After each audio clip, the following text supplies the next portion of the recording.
ಈಗ ಆರಂಭವಾಗ್ತಾ ಇದೆ ದೇಶದ ಅತಿ ದೊಡ್ಡ ಮೊಕದ್ದಮೆ ಆಪ್ಕಿ ಅದಾಲತ್ ರಜತ್ ಶರ್ಮಾ ಅವರೊಂದಿಗೆ.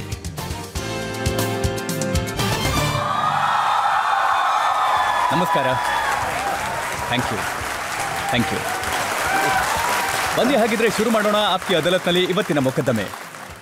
ಆಪ್ಕಿ ಅದಾಲತ್ನಲ್ಲಿ ಇವತ್ತಿನ ನಮ್ಮ ಅತಿಥಿ ಒಬ್ಬ ಎಂಥ ನಾಯಕ ಅಂತಂದ್ರೆ ಇವರು ನಿರ್ಭೀಡೆಯಿಂದ ತಮ್ಮ ಮಾತನ್ನ ಹೇಳೋರು ಅಂತ ಅನ್ನಿಸ್ಕೊಂಡಿದ್ದಾರೆ.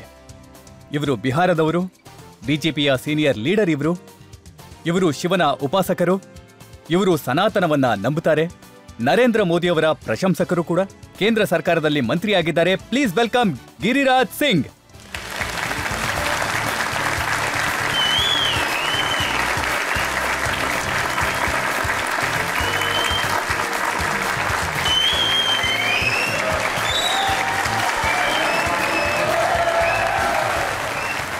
ಮತ್ತೀಗ ಬರ್ಮಾಡ್ಕೊಳ್ತಾ ಇದ್ದೀನಿ ಆಪ್ಕಿ ಅದಾಲತ್ನಲ್ಲಿ ಇವತ್ತಿನ ನಮ್ಮ ಜಡ್ಜ್ ಅವರನ್ನ. ಇವತ್ತಿನ ನಮ್ಮ ಜಡ್ಜ್ ಒಬ್ಬ ಸೀನಿಯರ್ ಜರ್ನಲಿಸ್ಟ್, ವರಿಷ್ಠ ಪತ್ರಕರ್ತರು, ಲೇಖಕರು, ಸಾಮಾಜಿಕ ಕಾರ್ಯಕರ್ತರು ಇವರು. Please welcome Sudhanshu Ranjan.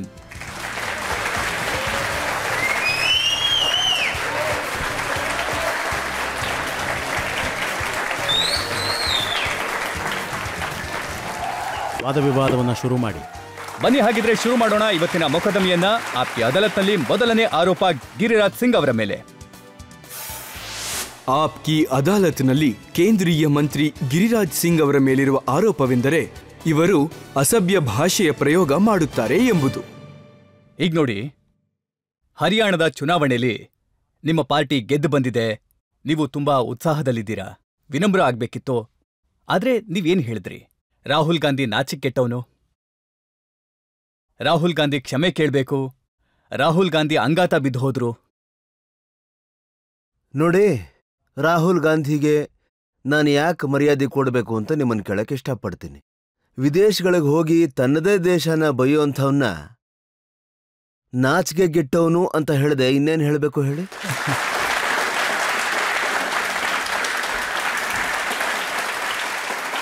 ನೋಡಿ,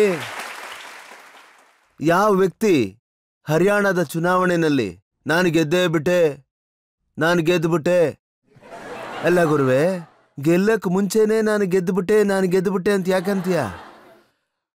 ಆಮೇಲೆ ಈಗ ಸೋತಿರೋದ್ರಿಂದ ನೀವು ಅವ್ರನ್ನ ಜೋಕರ್ ಅಂತಿದ್ದೀರಾ? ನೋಡಿ, ನೀವೊಂದು ಪದ ಬಳಸಿದ್ರಿ, ಗಾಂಪ ಅಂತ. ಏನ್ ಹಂಗಂದ್ರೆ?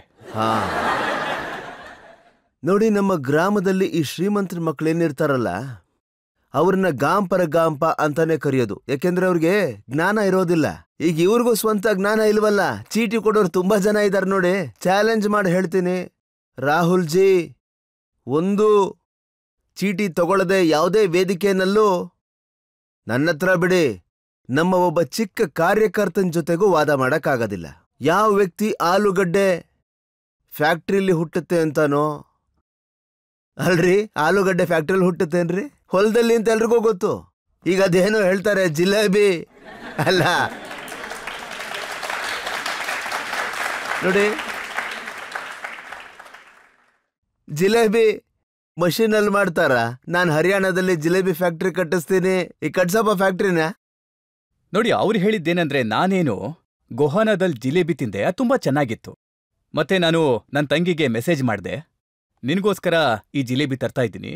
ಆಮೇಲೆ ಹೇಳಿದ್ರು, ಒಂದ್ ವೇಳೆ ಈ ಜಿಲೇಬಿನ ಫ್ಯಾಕ್ಟ್ರಿನಲ್ಲಿ ಮಾಡಿದ್ರೆ 10,000, 15,000, 50,000 ಅದ್ರಲ್ಲಿ ಕೆಲಸ ಮಾಡಿದ್ರೆ ಎಷ್ಟು ಜನಕ್ಕೆ ಉದ್ಯೋಗ ಸಿಗತ್ತೆ ಅಂತ. ನಾನೇನು ಹೇಳಲಿ? ನೋಡಿ, ನಾನೊಬ್ಬ ಚಿಕ್ಕ ಮನುಷ್ಯ, ಅವ್ರ ರಾಣಿ ಹೊಟ್ಟೆಯಲ್ಲಿ ಹುಟ್ಟಿದವರು. ನಾನೊಬ್ಬ ರೈತನ ಮಗ ಸ್ವಾಮಿ. ಅವರು ಗೊತ್ತಿರಬೇಕಾಗಿತ್ತು ಒಬ್ಬ ವ್ಯಕ್ತಿ ಇದನ್ನ ಮಾಡ್ತಾನೆ ಅಂತ. ನೀವೆಲ್ಲಾದ್ರೂ ನೋಡಿದಿರಾ, ಕೇಳಿದಿರಾ? ಒಂದು ಮಷೀನು ಜಿಲೇಬಿನ ಮಾಡ್ತಿರೋದನ್ನ ಯಾರಾದ್ರೂ ನೋಡಿದಿರಾ ಸ್ವಾಮಿ? ಅವ್ರಿಗೆ ಏನೇನೂ ಗೊತ್ತಿಲ್ಲ. ಅದು ಪ್ರೈಮ್ ಮಿನಿಸ್ಟರ್ ಆಕಾಂಕ್ಷಿಯವರು.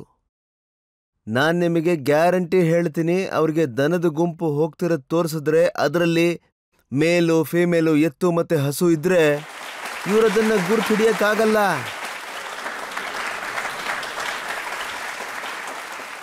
ಯಾವ ವ್ಯಕ್ತಿಗೆ ದೇಶದ ದಿಕ್ಕು ಮತ್ತೆ ದೆಸೆ ಗೊತ್ತಿಲ್ವೋ ಅಂತವನ್ನ ಗಾಂಪ ಅಂತ ಇನ್ನೇನ್ ಹೇಳಕ್ಕಾಗುತ್ತೆ ಹೇಳಿ?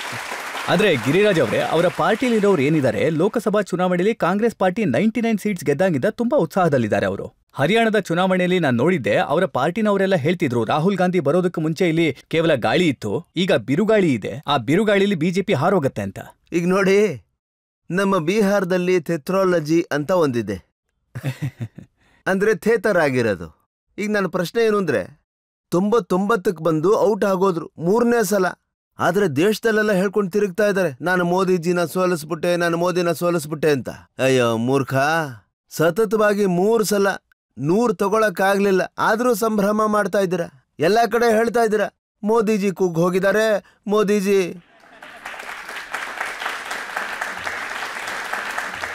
ನೋಡಿ, ಅವ್ರೇನ್ ಹೇಳಿದ್ರು ಅಂತಂದ್ರೆ, ನಾನು ಪಾರ್ಲಿಮೆಂಟ್ ಅಲ್ಲಿ ತುಂಬಾ ಹತ್ರದಿಂದ ಮೋದಿ ಅವರನ್ನ ನೋಡಿದ್ದೀನಿ, ಅವ್ರು ತುಂಬಾ ಹೆದ್ರು ಹಾಕಾಣ್ತಾರೆ, ಮತ್ತೆ ಮೋದಿಜಿ ಸರ್ಕಾರ ನಡೆಸ್ತಾ ಇಲ್ಲ, ನಾವು ವಿರೋಧ ಪಕ್ಷದವರು ಸರ್ಕಾರ ನಡೆಸ್ತಾ ಇದ್ದೀವಿ ಅಂತ. ಒಂದು ವೇಳೆ ಯಾರಿಗಾದ್ರೂ ತಪ್ಪು ಕಲ್ಪನೆ ಇತ್ತು ಅಂತಂದ್ರೆ, ಈಗ ನೋಡಿ, ಒಂದು ಪಕ್ಷಿ ಇದೆ ಟಿಟಿಭಾ, ಅದು ರಾತ್ರಿ ಹೊತ್ತು ಈ ತರ ಮಲಗುತ್ತೆ, ಆಮೇಲೆ ಹೇಳುತ್ತೆ ನನ್ನಿಂದಾನೇ ಆಕಾಶ ಚಲಿಸ್ತಾ ಇರೋದು ಅಂತ. ಇವರು ಅದೇ ಟಿಟಿಭಾ ತರನೇ ಯೋಚಿಸ್ತಾ ಇರೋದು. ಇವ್ರಿಗಿಂತ ದೊಡ್ಡ ಮುಠಾಳ ನಾಯಕ ಇರೋದಕ್ಕೆ ಸಾಧ್ಯನೇ ಇಲ್ಲ. ಇವರಿಗೆ ಮೈ ಮೇಲೆ ಜ್ಞಾನವೇ ಇಲ್ಲ, ದೇಶದಲ್ಲಿ ಮಾತಾಡ್ತಾ ಇದ್ದೀನ ವಿದೇಶದಲ್ಲಿ ಮಾತಾಡ್ತಾ ಇದ್ದೀನ ಅಂತ ಅಹಂಕಾರ ತುಂಬ ತುಳುಕ್ತಾ ಇದೆ. ಅವ್ರಿಗನ್ಸುತ್ತೆ ಈ ಅಧಿಕಾರದ ಮೇಲೆ ಕೂತ್ಕೊಳ್ಳುವಂಥ ಅಧಿಕಾರ ಕೇವಲ ಗಾಂಧಿ ಪರಿವಾರಕ್ಕೆ ಮಾತ್ರ ಇರೋದು, ಆದರೆ ಈ ಬಡವರ ಮಗ, ಹಿಂದುಳಿದವ್ರ ಮಗ ಇವನೆಲ್ಲಿಂದ ಬಂದ್ಬಿಟ್ಟ. ಆಮೇಲೆ ಇನ್ನೊಂದು ವಿಷಯ ಅಂದ್ರೆ, ಇವ್ರಿಗೊಂದು ಭ್ರಮೆ ಇದೆ. ನಾನು ಹೇಳೋದಿಷ್ಟೇ, ಈಗ ಇವರ ಭ್ರಮೆ ಹೊರಟೋಯ್ತು. ರಾಹುಲ್ ಜಿ ಅವರಿಗೆ ಸಂರಕ್ಷಕರಿದ್ದಾರೆ, ಅವರ ಅಧ್ಯಕ್ಷರು ಖರ್ಗೆ ಸಾಹೇಬ್ರು, ಅವ್ರು ಚೆನ್ನಾಗಿ ಚಪ್ಪಾಳೆ ತಡ್ತಾ ಇರ್ತಾರೆ ಇವ್ರ ಮಾತಿಗೆ. ನಾನು ಕೇಳ್ಕೊಂಡೆ, ಖರ್ಗೆಜಿ ರಾಹುಲ್ ಜಿ ಅವ್ರ ವಿಳಾಸ ಹೇಳಿ, ನಾನು ಅವ್ರಿಗೆ ಜಿಲೇಬಿ ಕಳಿಸ್ಬೇಕು ಅಂತ. ಆದ್ರೆ ನೋಡಿ, ಖರ್ಗೆಜಿ ಅಂತೂ ಹೇಳ್ಬಿಟ್ಟಿದ್ದಾರೆ, ನಾನು ಎಲ್ಲಿ ತನಕ ಮೋದಿಜಿನ ಇಳಿಸೋದಿಲ್ವೋ ಅಲ್ಲಿ ತನಕ ನಾನು ಸಾಯಲ್ಲ ಅಂತ. ನಾನು ಅವರ ಆಯಸ್ಗೆ ಪ್ರಾರ್ಥನೆ ಮಾಡ್ತೀನಿ.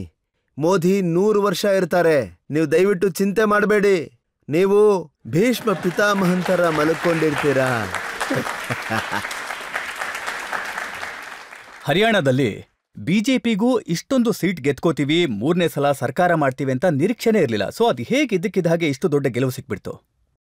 ಮರದ ಪಾತ್ರೆನ ಪದೇ ಪದೇ ಇಡಕ್ಕಾಗಲ್ಲ ಅಂತ ನಮ್ಮ ಬಿಹಾರದಲ್ಲೊಂದು ಮಾತಿದೆ. ಪಾರ್ಲಿಮೆಂಟ್ ಚುನಾವಣೆಯಲ್ಲಿ ಈ ತುಕಡೆ ಗ್ಯಾಂಗ್ ಒಂದು ಮರದ ಪಾತ್ರೆನ ಒಲೆ ಮೇಲಿಟ್ರು. ಒಂದು ಚಿಕ್ಕ ಪುಸ್ತಕ, ನೀವೆಲ್ಲ ಟಿವಿನಲ್ಲಿ ನೋಡಿರಬಹುದು, ಅವರು ಅದನ್ನ ಸಂವಿಧಾನ ಅಂದ್ರು. ಅದರಲ್ಲಿ ಏನಿದೆಯೋ, ಅದರಲ್ಲೇನು ಹಾಡು ಬರ್ದಿದೆಯೋ, ಪುಸ್ತಕನ ಸಂವಿಧಾನದ ಯಾವ ಅಂಶ ಇದೆ ಅಂತ ನೀವು ಕೇಳಿಬಿಟ್ರೆ, ಯಾವ ಪೇಜಲ್ಲಿ ಸಂವಿಧಾನದ ಅನುಚ್ಛೇದ 42ರಲ್ಲಿ ಏನಿದೆ ಅಂತ ಅವ್ರಿಗೆ ಹೇಳಕ್ ಗೊತ್ತಾಗೋದಿಲ್ಲ. ಸಂವಿಧಾನ ಸಂವಿಧಾನ ಈ ತರ ಅವರು ಸಂವಿಧಾನ ಅಂತ ಹೇಳ್ಕೊಂಡೆ ಸಂವಿಧಾನ ಅಪಾಯದಲ್ಲಿದೆ, ಸಂವಿಧಾನ ಅಪಾಯದಲ್ಲಿದೆ, ಮೀಸಲಾತಿ ಇದೇ ತರ ಹೇಳ್ಕೊಂಬಂದ್ಬಿಟ್ರು. ಈ ಸಲನೂ ಅದನ್ನೇ ಮಾಡಕ್ ನೋಡಿದ್ರು. ಜನ ಹೇಳ್ಬಿಟ್ರು, ಇವ್ರನ್ನ ಸುಮ್ಮನೆ ಬಿಡಬಾರ್ದು, ಶಿಕ್ಷೆ ಕೊಡ್ಬೇಕು. ಶಿಕ್ಷೆ ಕೊಟ್ಬಿಟ್ರು. ನೋಡಿ, ಒಂದಂತೂ ನಿಜಾನೇ, ಅವ್ರು ಹೇಳಿದ್ರು, ಒಂದ್ ವೇಳೆ 400 ಮೇಲ್ ಬಂದ್ಬಿಟ್ರೆ ಆಗ ಮೋದಿಜಿ ಸಂವಿಧಾನವನ್ನ ಬದಲಿಸ್ಬಿಡ್ತಾರೆ, ಅಂದ್ರೆ ಮೀಸಲಾತಿಯನ್ನ ಅಳಿಸ್ಬಿಡ್ತಾರೆ. ಮೀಸಲಾತಿ ಅಳಿಸೋ ಆ ಘೋಷಣೆ ಪರಿಣಾಮ ದಲಿತ ಸಮಾಜದ ಮೇಲೆ ಆಗಿರ್ಬೋದಲ್ವಾ? ನೋಡಿ, ಕೆಲವು ಸಲ ಈ ಭ್ರಮೆನ ಹರಡೋ ವ್ಯಕ್ತಿ ಅದರಲ್ಲಿ ಯಶಸ್ವಿ ಆಗ್ತಾನೆ. ನರೇಂದ್ರ ಮೋದಿಯವರು ಮೀಸಲಾತಿ ಪರವಾಗಿ ಏನು ಕೆಲಸ ಮಾಡಿದಾರೋ, ಬಹುಶಃ ಯಾವುದೇ ಪ್ರಧಾನಮಂತ್ರಿ ಇದ್ದಿದ್ರೂ ಅಷ್ಟು ಕೆಲಸ ಮಾಡ್ತಾ ಇರಲಿಲ್ಲ. ಅದು SC ST ಮೀಸಲಾತಿನೇ ಇರಲಿ, ಕೋರ್ಟು ವರ್ಡಿಕ್ಟ್ ಕೊಡ್ತು, ಅದನ್ನು ಸರಿ ಮಾಡಿದ್ರು. ಆಮೇಲೆ ಈ OBCದು ಏನಿತ್ತೋ ಕಮಿಷನ್ನು, ಅದಕ್ಕೆ ತಾಕತ್ ಕೊಟ್ರು. ಆಮೇಲೆ ಸಾಮಾನ್ಯ ವರ್ಗದವ್ರಿಗೂ 10% ಮೀಸಲಾತಿ ಇಟ್ರು. ಇದು ನರೇಂದ್ರ ಮೋದಿಯವರ ಸಂವಿಧಾನದ ಬಗ್ಗೆ ಅವರಿಗಿರುವಂಥ ಸಮರ್ಪಣೆ. ಇದು ಇತ್ತೀಚೆಗೆ ಅವರು ಅರ್ಚ್ಕೋತಾ ಇರ್ತಾರೆ, ಜಾತಿ ಜಾತಿ ಜಾತಿ ಅಂತ. ಈಗ ವಿಶ್ವಸುಂದರಿದು ಆ ಒಂದು ಪ್ಲಾಟ್ಫಾರ್ಮ್ನಲ್ಲಿ ಅಲ್ಲಿ ಅವ್ರು ಕೇಳ್ತಾರೆ, ಈ ಒಂದು ವಿಶ್ವಸುಂದರಿನಲ್ಲಿ ಅತಿ ಹಿಂದುಳಿದವರಿಲ್ಲ, ಆದಿವಾಸಿಗಳಿಲ್ಲ, ಏನ್ ಸ್ವಾಮಿ ಇದು? ಅಲ್ಲ, ಇದಕ್ಕೆ ಏನ್ ಹೇಳೋಣ ಅಂತ. ಅವ್ರೆಲ್ರೂ ಜಾತಿ ಜಾತಿ ಅಂತ ಕೇಳ್ತಾ ಇರ್ತಾರೆ. ತಮ್ಮ ಜಾತಿ ಯಾವುದು ಅಂತ ಯಾವತ್ತು ಯಾರಿಗೂ ಹೇಳಿಲ್ಲ. ನಾನು ಚಾಲೆಂಜ್ ಮಾಡಿ ಕೇಳ್ತಾ ಇದ್ದೀನಿ, ರಾಹುಲ್ ಜಿ, ನೀವು ಹೇಳಿ, ನಿಮ್ಮ ಜಾತಿ ಯಾವುದು ಅಂತ, ನಿಮ್ಮ ತಂದೆಯವರ ಜಾತಿ ಯಾವುದು, ನಿಮ್ಮ ತಾತ ಅವರ ಜಾತಿ ಯಾವುದು. ನೀವು ಇನ್ನೊಬ್ಬರನ್ನ ಕೇಳೋಕ್ಕೂ ಮೊದಲು ನಿಮ್ಮ ಜಾತಿ ಯಾವುದು ಅಂತ ಹೇಳಿ. ನೋಡಿ, ಅವರು ಪದೇ ಪದೇ ಎರಡು ವಿಷಯ, ಒಂದಂತೂ ಸಂವಿಧಾನದ್ದು, ಅವ್ರು ಹೇಳೋ ಇನ್ನೊಂದು ಮಾತೇನು ಅಂತಂದ್ರೆ ಅದು ಅಂಬಾನಿ ಮತ್ತೆ ಅಡಾನಿ ಇವರ ಸರ್ಕಾರ. ರಾಮ ಮಂದಿರದಲ್ಲಿ ಏನು ಪ್ರಾಣ ಪ್ರತಿಷ್ಠಾಪನೆ ಸಮಾರಂಭ ನಡೀತೋ ಅದರಲ್ಲಿ ಅಂಬಾನಿ ಇದ್ರು, ಅಡಾನಿ ಇದ್ರು, ಅಮಿತಾಬ್ ಬಚ್ಚನ್ ಇದ್ರು, ಅದರಲ್ಲಿ ಐಶ್ವರ್ಯ ರೈ ಅವರದ್ದು ಡ್ಯಾನ್ಸ್ ಕೂಡ ಇತ್ತು. ಛೀ ಛೀ ಛೀ ಛೀ ಛೀ. ನೋಡಿ, ಈ ರಾಹುಲ್ ಗಾಂಧಿಯವರು ಮೊದಲಿಂದನೂ ಸನಾತನನ ಬೈಕೊಂಡೇ ಬಂದಿದ್ದಾರೆ. ಮತ್ತಿದು ಭಾರತದ ಸನಾತನಕ್ಕಾದ ಅವಮಾನ. ಇವ್ರಿಗದೇನು ಬೇಕೋ ಗೊತ್ತಿಲ್ಲ, ಭಾರತದಲ್ಲಿ ಬೆಂಕಿ ಹಾಕಿಬಿಟ್ಟು ಆಂತರಿಕ ಯುದ್ಧ ಶುರು ಮಾಡಿ ಇಟಲಿಗೆ ಹೋಗ್ಬಿಡ್ಬೇಕು ಅಂತಿರ್ಬೇಕು. ನಾವೆಲ್ಲರೂ ಇಲ್ಲೇ ಇರ್ತೀವಿ, ನರೇಂದ್ರ ಮೋದಿನೂ ಇಲ್ಲೇ ಇರ್ತಾರೆ. ಆದ್ರೆ ಇವ್ರ ಅಜ್ಜಿ ಮನೆ ಅಲ್ಲಿದೆಯಲ್ಲ, ಅಲ್ಲಿಗೆ ಓಡೋಗ್ಬಿಡ್ತಾರೆ ಇವರು. ನಾವೆಲ್ಲಿಗೆ ಹೋಗೋದು ಸ್ವಾಮಿ? ಇವರಲ್ಲಿ ಯಾರು ಎಲ್ಲಿಗೂ ಓಡೋಗಲ್ಲ. ನೋಡಿ, ಸನಾತನಕ್ಕೆ ಈ ಥರದ ಮಾತುಗಳನ್ನಾಡೋದು ನಿಜಕ್ಕೂ ಸನಾತನಕ್ಕಾದ ಅವಮಾನ. ಗಿರಿರಾಜಿ, ಹರಿಯಾಣದ ಚುನಾವಣೆಯಲ್ಲಿ ಅವರು ಜನಕ್ಕೆ ಏನ್ ಹೇಳಿದ್ರು ಅಂತಂದ್ರೆ ಆ ಸಮಾರಂಭದಲ್ಲಿ ಬಡಜನರು ಕಾಣಿಸ್ಕೊಳ್ಳಿಲ್ಲ, ಕಾರ್ಮಿಕರು ಕಾಣಿಸ್ಕೊಳ್ಳಿಲ್ಲ ಅಂತ. ಛೀ ಛೀ ಛೀ ಛೀ ಛೀ ಛೀ. ಅವ್ರಿಗಂತೂ ನನ್ನ ಕನ್ನಡಕ ತಗೊಂಡ್ಬಿಡ್ಲಿ ಅವರು. ಒಂದ್ ವೇಳೆ ಕಣ್ ಕಾಣಿಸಲ್ಲ ಅಂದ್ರೆ ನಾನು ನನ್ನ ಕನ್ನಡಕ ಕೊಟ್ಟು ಬಿಡ್ತೀನಿ. ಮೋದಿಜಿಯವರು ಎಂಥ ಕೆಲಸ ಮಾಡಿದ್ದಾರೆ ಅಂತಂದ್ರೆ, ಕುಂಭಮೇಳದಲ್ಲಿ ಸ್ವಚ್ಛ ಮಾಡೋರು ಯಾರಿದ್ರೋ ಅವರ ಕಾಲನ್ನ ತೊಳೆಯೋ ಕೆಲಸ ಮಾಡಿದ್ದಾರೆ. ಇಲ್ಲಿವರೆಗೂ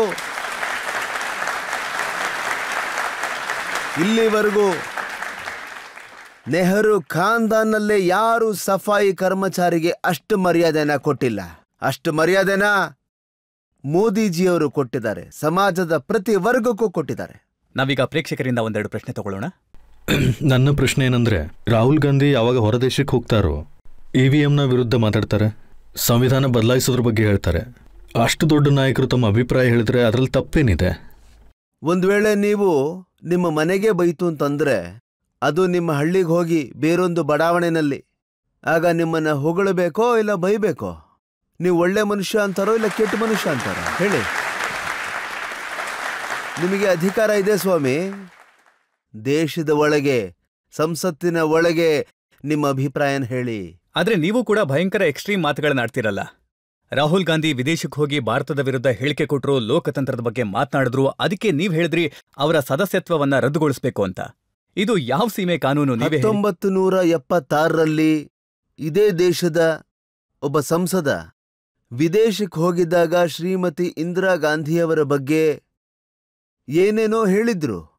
ಆಗ ಇಲ್ಲಿ ಬಂದು ಇಲ್ಲಿ ಸಂಸತ್ತಲ್ಲಿ ಒಬ್ಬ ಮಂತ್ರಿ, ಅವರಿವಾಗಿಲ್ಲ, ಹೊರಟೋಗಿದ್ದಾರೆ, ಅವರು ಪ್ರಸ್ತಾಪ ಇಟ್ಟಿದ್ರು, ಇಂದಿರಾ ಗಾಂಧಿ ಹಿಂದೂಸ್ತಾನದ ಒಳಗಡೆ ಕಾಂಗ್ರೆಸ್ಸಿನ ಒಬ್ಬ ನಾಯಕಿ, ಆದರೆ ಅವರು ಹೊರಗಡೆ ಹೋದಾಗ ಅವರು ದೇಶದ ನಾಯಕಿ ಆಗಿರ್ತಾರೆ. ಅವರು ಇಂದಿರಾ ಗಾಂಧಿಯವರ ಬಗ್ಗೆ ಏನೋ ಮಾತಾಡಿದ್ದಾರೆ, ಹಾಗಾಗಿ ಇವರ ಒಂದು ಸದಸ್ಯತ್ವನ ರದ್ದು ಮಾಡಬೇಕು ಅಂದ್ರು. ಈಗ ಹೇಳಿ ಸ್ವಾಮಿ, ನಾನು ಹೇಳಿದ್ರಲ್ಲಿ ತಪ್ಪಿದ್ಯಾ? ನೋಡಿ, ಅವ್ರು ಹೇಳ್ತಾರೆ ಮೋದಿಜಿ ಹೊರಗೆ ಹೋದಾಗ್ಲೆಲ್ಲ ಹೊರಗಿನ ದೇಶಗಳಿಗೆ ಅವರೂ ಸಹ ಅಲ್ಲಿ ಹಿಂದಿನ ಸರ್ಕಾರಗಳನ್ನ ಬೈತಿರ್ತಾರೆ ಅಂತ. ಇಲ್ಲ, ಮೋದಿಜಿಯವರು ಖಂಡಿತ ಯಾವತ್ತೂ ಬೈದಿಲ್ಲ.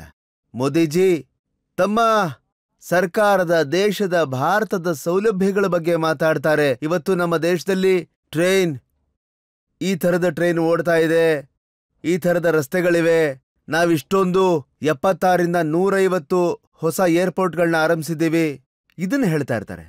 ನೋಡಿ, ನಾನಿವತ್ತು ನಿಮಗೆ ಬೇಕಾದ್ರೆ ಬರೆದು ಕೊಡ್ತೀನಿ.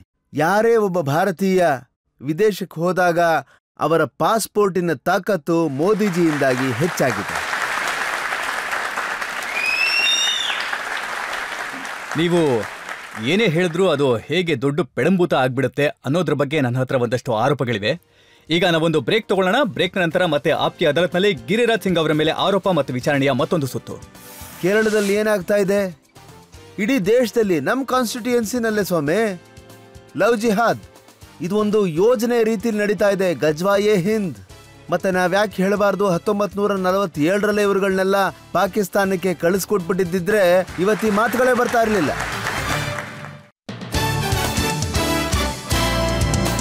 Welcome back. ಆಪ್ಕಿ ಅದಾಲತ್ನಲ್ಲಿ ನಾವಿವತ್ತು ಮೊಕದ್ದಮೆ ನಡೆಸ್ತಾ ಇರೋದು ಗಿರಿರಾಜ್ ಸಿಂಗ್ ಅವರ ಮೇಲೆ. ಆಪ್ಕಿ ಅದಾಲತ್ನಲ್ಲಿ ಮುಂದಿನ ಆರೋಪ. ಆಪ್ಕಿ ಅದಾಲತ್ನಲ್ಲಿ ಕೇಂದ್ರೀಯ ಮಂತ್ರಿ ಗಿರಿರಾಜ್ ಸಿಂಗ್ ಅವರ ಮೇಲಿರುವ ಆರೋಪವೆಂದರೆ ಇವರು ಮುಸಲ್ಮಾನರ ವಿರೋಧಿ ಎಂಬುದು. ಗಿರಿರಾಜಿ, ಜಮ್ಮು ಕಾಶ್ಮೀರದಲ್ಲಿ ಚುನಾವಣೆ ಆಗಿದೆ.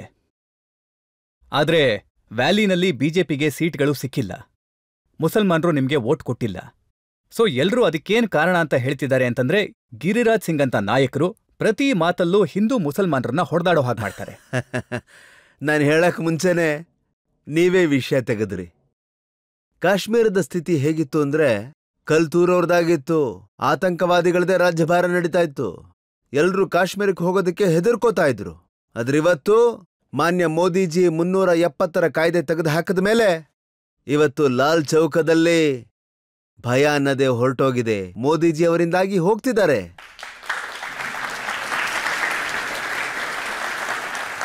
ಮೋದಿಜಿಯವರ ನೀತಿಗಳು ಕಾಶ್ಮೀರಕ್ಕೆ ಶಾಂತಿ, ನೆಮ್ಮದಿ, ವಿಕಾಸ ತಂದಿದೆ. ಇವತ್ತು ಎಷ್ಟೊಂದು ಹೋಟೆಲ್ಗಳು ತೆಗೆದಿದೆ, ಎಷ್ಟೋ MOU ಆಯ್ತು, ಗ್ರಾಮದ ವಿಕಾಸ ಆಯ್ತು. ನಮಗೆ ನಿರೀಕ್ಷೆ ಇತ್ತು. ಅಂದ್ರೆ ನರೇಂದ್ರ ಮೋದಿಜಿ ಕಲ್ಲು ತೂರೋದನ್ನ ನಿಲ್ಸಿದ್ರು, ಶಾಂತಿ ನೆಮ್ಮದಿ ತಂದ್ರು. ಕಾಶ್ಮೀರದ ಮುಖಕ್ಕೆ ಏನು ಮಸಿ ಬಳಿದಿದ್ರು ಕಾಂಗ್ರೆಸ್ನವರು, ಅದು ಕಲ್ಲಿಸಿ ಅವ್ರಿಗೆ ಪ್ರೋತ್ಸಾಹನ ಕೊಟ್ಟು ಫಾರೂಕ್ ಅಬ್ದುಲ್ಲಾ ಮುಫ್ತಿ ಥರದ ಜನಗಳು ಅದಕ್ಕೆ ಮಂಗಳ ಹಾಡಿದ್ರು.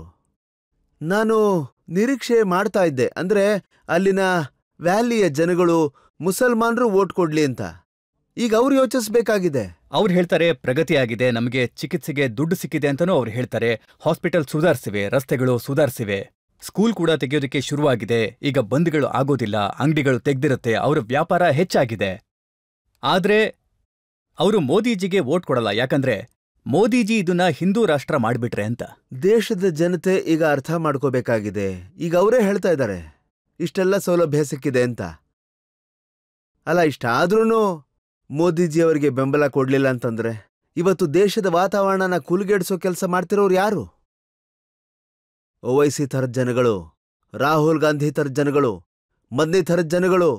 ಇವರು ಈ ವಾತಾವರಣನ ಹಾಳು ಮಾಡೋಂಥ ಕೆಲಸ ಮಾಡ್ತಾ ಇದ್ದಾರೆ. ಅವ್ರು ಮಾಡ್ತಾ ಇದ್ದಾರೆ, ಇಲ್ಲ ನೀವು ಮಾಡ್ತಾ ಇದ್ದೀರಾ? ನೀವು ಹೇಳೋ ಹಾಗೆ 1947ರಲ್ಲೇ ಮುಸ್ಲಿಮರನ್ನೆಲ್ಲ ಪಾಕಿಸ್ತಾನಕ್ಕೆ ಕಳಿಸ್ಬಿಟ್ಟಿದ್ರೆ ಇವತ್ತು ದೇಶ ಚೆನ್ನಾಗಿರ್ತಿತ್ತು ಅಂತ.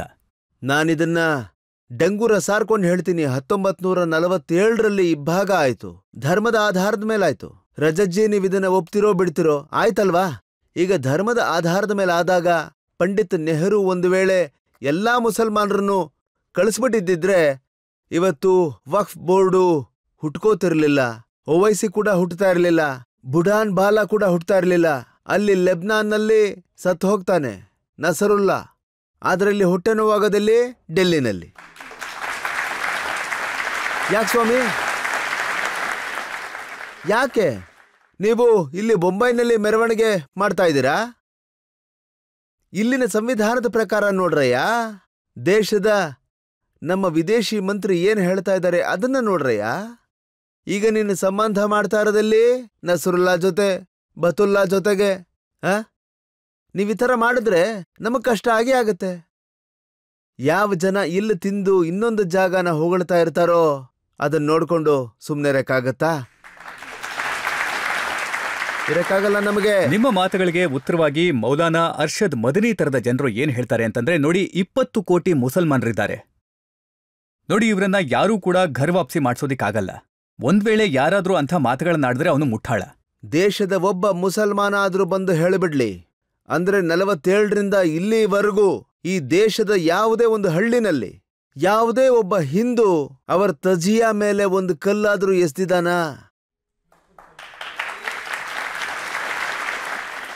ನಾವಂತೂ ಎಸ್ದಿಲ್ಲಪ್ಪ.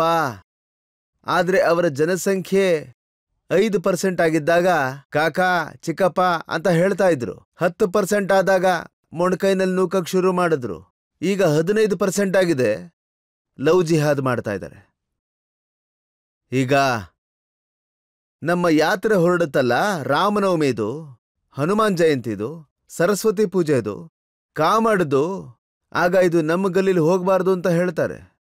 ಆಗ ನಮ್ಮ ಮನ್ಸಲ್ಲಿ ಖಂಡಿತ ಅನ್ಸುತ್ತೆ 1947ರಲ್ಲಿ ಇವರು ಹೊರಟೋಗಿದ್ದಿದ್ರೆ ಆಗ ಈ ಗಲ್ಲಿ ಯಾವುದೇ ಹಿಂದೂ ಮತ್ತು ಮುಸಲ್ಮಾನನ ಮಧ್ಯೆ ಕಂದಕ ಆಗ್ತಿರ್ಲಿಲ್ಲ. ನಾನಿದನ್ನ ವಿರೋಧಿಸ್ತೀನಿ. ಗಿರಿರಾಜಿ, ಈ ತರ ಮಾತುಗಳೆಲ್ಲ ಶುರುವಾಗಿದ್ದೇ ನರೇಂದ್ರ ಮೋದಿ ಅವರು ಪ್ರಧಾನಮಂತ್ರಿ ಆದ್ಮೇಲೆ. ಅಮಿತ್ ಶಾ ಹೋಮ್ ಮಿನಿಸ್ಟರ್ ಆದ್ಮೇಲೆ ಆಗ್ಲೇ ಈ ಜಗಳಗಳೆಲ್ಲ ಶುರುವಾಗಿತ್ತು.